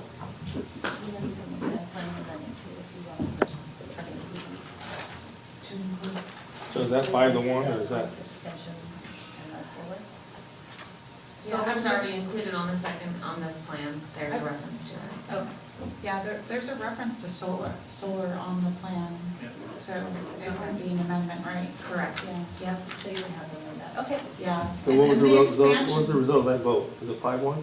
It's, I believe it's 6-0. 6-0. Oh, okay, I didn't see her raise her hand. 6-0 on. Yeah, okay.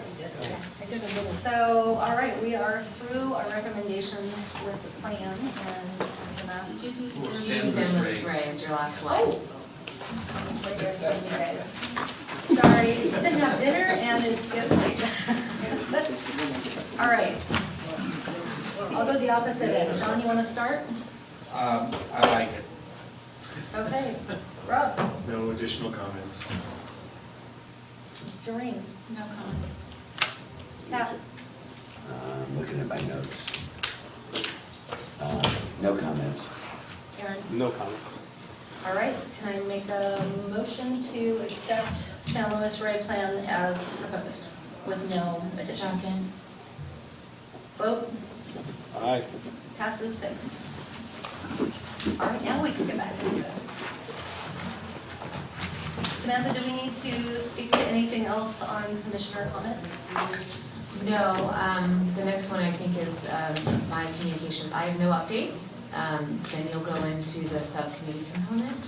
Okay. Any subcommittee reports? I'd like to make a recommendation that we create a subcommittee for coastal concerns, and maybe you can come up with one or two nominees to head that committee. I'm doing that right after you in D section. Oh, where? So I added it into items from the commissioners. Okay. So is this where we talk about what, like the field trip that we went on, or? Yeah, I think maybe we can incorporate that into a future meeting instead of probably after, unless you really want to.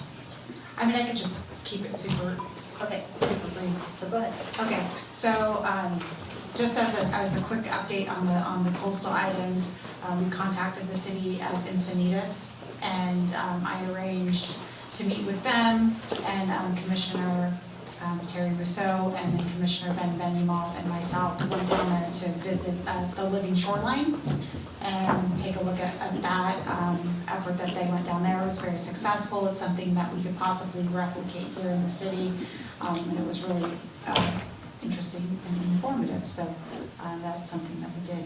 And then I think in the future we're going to be contacting the County of Orange to talk to them about the grant that they received from the state to create a stakeholder group that talks about some of the beach sand issues that we're all facing.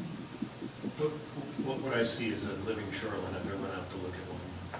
So it's basically, what they did was they raised the profile of the beach. They put, so on our beaches, it would raise the profile and we would tie it into the riprap. So instead of seeing the riprap from the railway, you would almost put like a dune complex over it, and then you'd plant like native plants and things, so it would just be more of a natural feature. And then it would help, there's textiles and things underneath to help protect it from erosion, so, yeah. And it goes out into the ocean. It would start on the upper beach, and it would just be sort of like a dune complex, and then it just transitions to the sand you see on the beach. Oh, I see. Yeah, so it looks like what former dune complexes look like. Yeah. It's really, it's a neat concept. Yeah, so my understanding too is that it helps create a little bit of an energy displacement when the waves come in, so they're not just crashing on the riprap and causing things like we saw in Scotland earlier this month. Yeah, because what was happening in Encinitas was it was flooding their streets, and so it kind of builds up this berm, but instead of having some ugly wall. Actually plant plants on it. Yeah. Like, oh, okay. Yeah. That's awesome. I'm going to add to that real quick because I spoke with Surfriders Foundation, and they were in agreement on this living dune idea, just for future reference. That would be their kind of best recommendation to us as commissioners. That's it. All right, I think we can move into item 8B, which it says 7, but it's mislabeled. So 8B, items from the commissioners. John? Yeah, Courtney Sandcastle. Had a meeting a couple weeks ago, and basically there is disappointment in all members of the foundation on the city's council recognition of an individual as the founder of the Courtney Sandcastle Park. And in fact, that person had very little to do with raising money, or she'd never been on the, never really was involved in any fundraisers and stuff, and so I would rather have the city council recognize maybe Mena Sartor, who's been the president, and actually the real founder of this thing, and has dedicated many years, and they really, the city council sliding, they never asked anybody on the foundation itself as far as, is this person supposed to be recognized as a founder? And I don't think anybody thinks she is. So that's what I wanted to come out with that one. But yeah, I'd rather see more recognition given to the president of the last 15 years of this thing. Anyway, as far as Pier Pride goes, we had new officers elected last night. We have we'll be inviting new board members on board. Upcoming events include a flagpole lighting here in a couple of months. We have a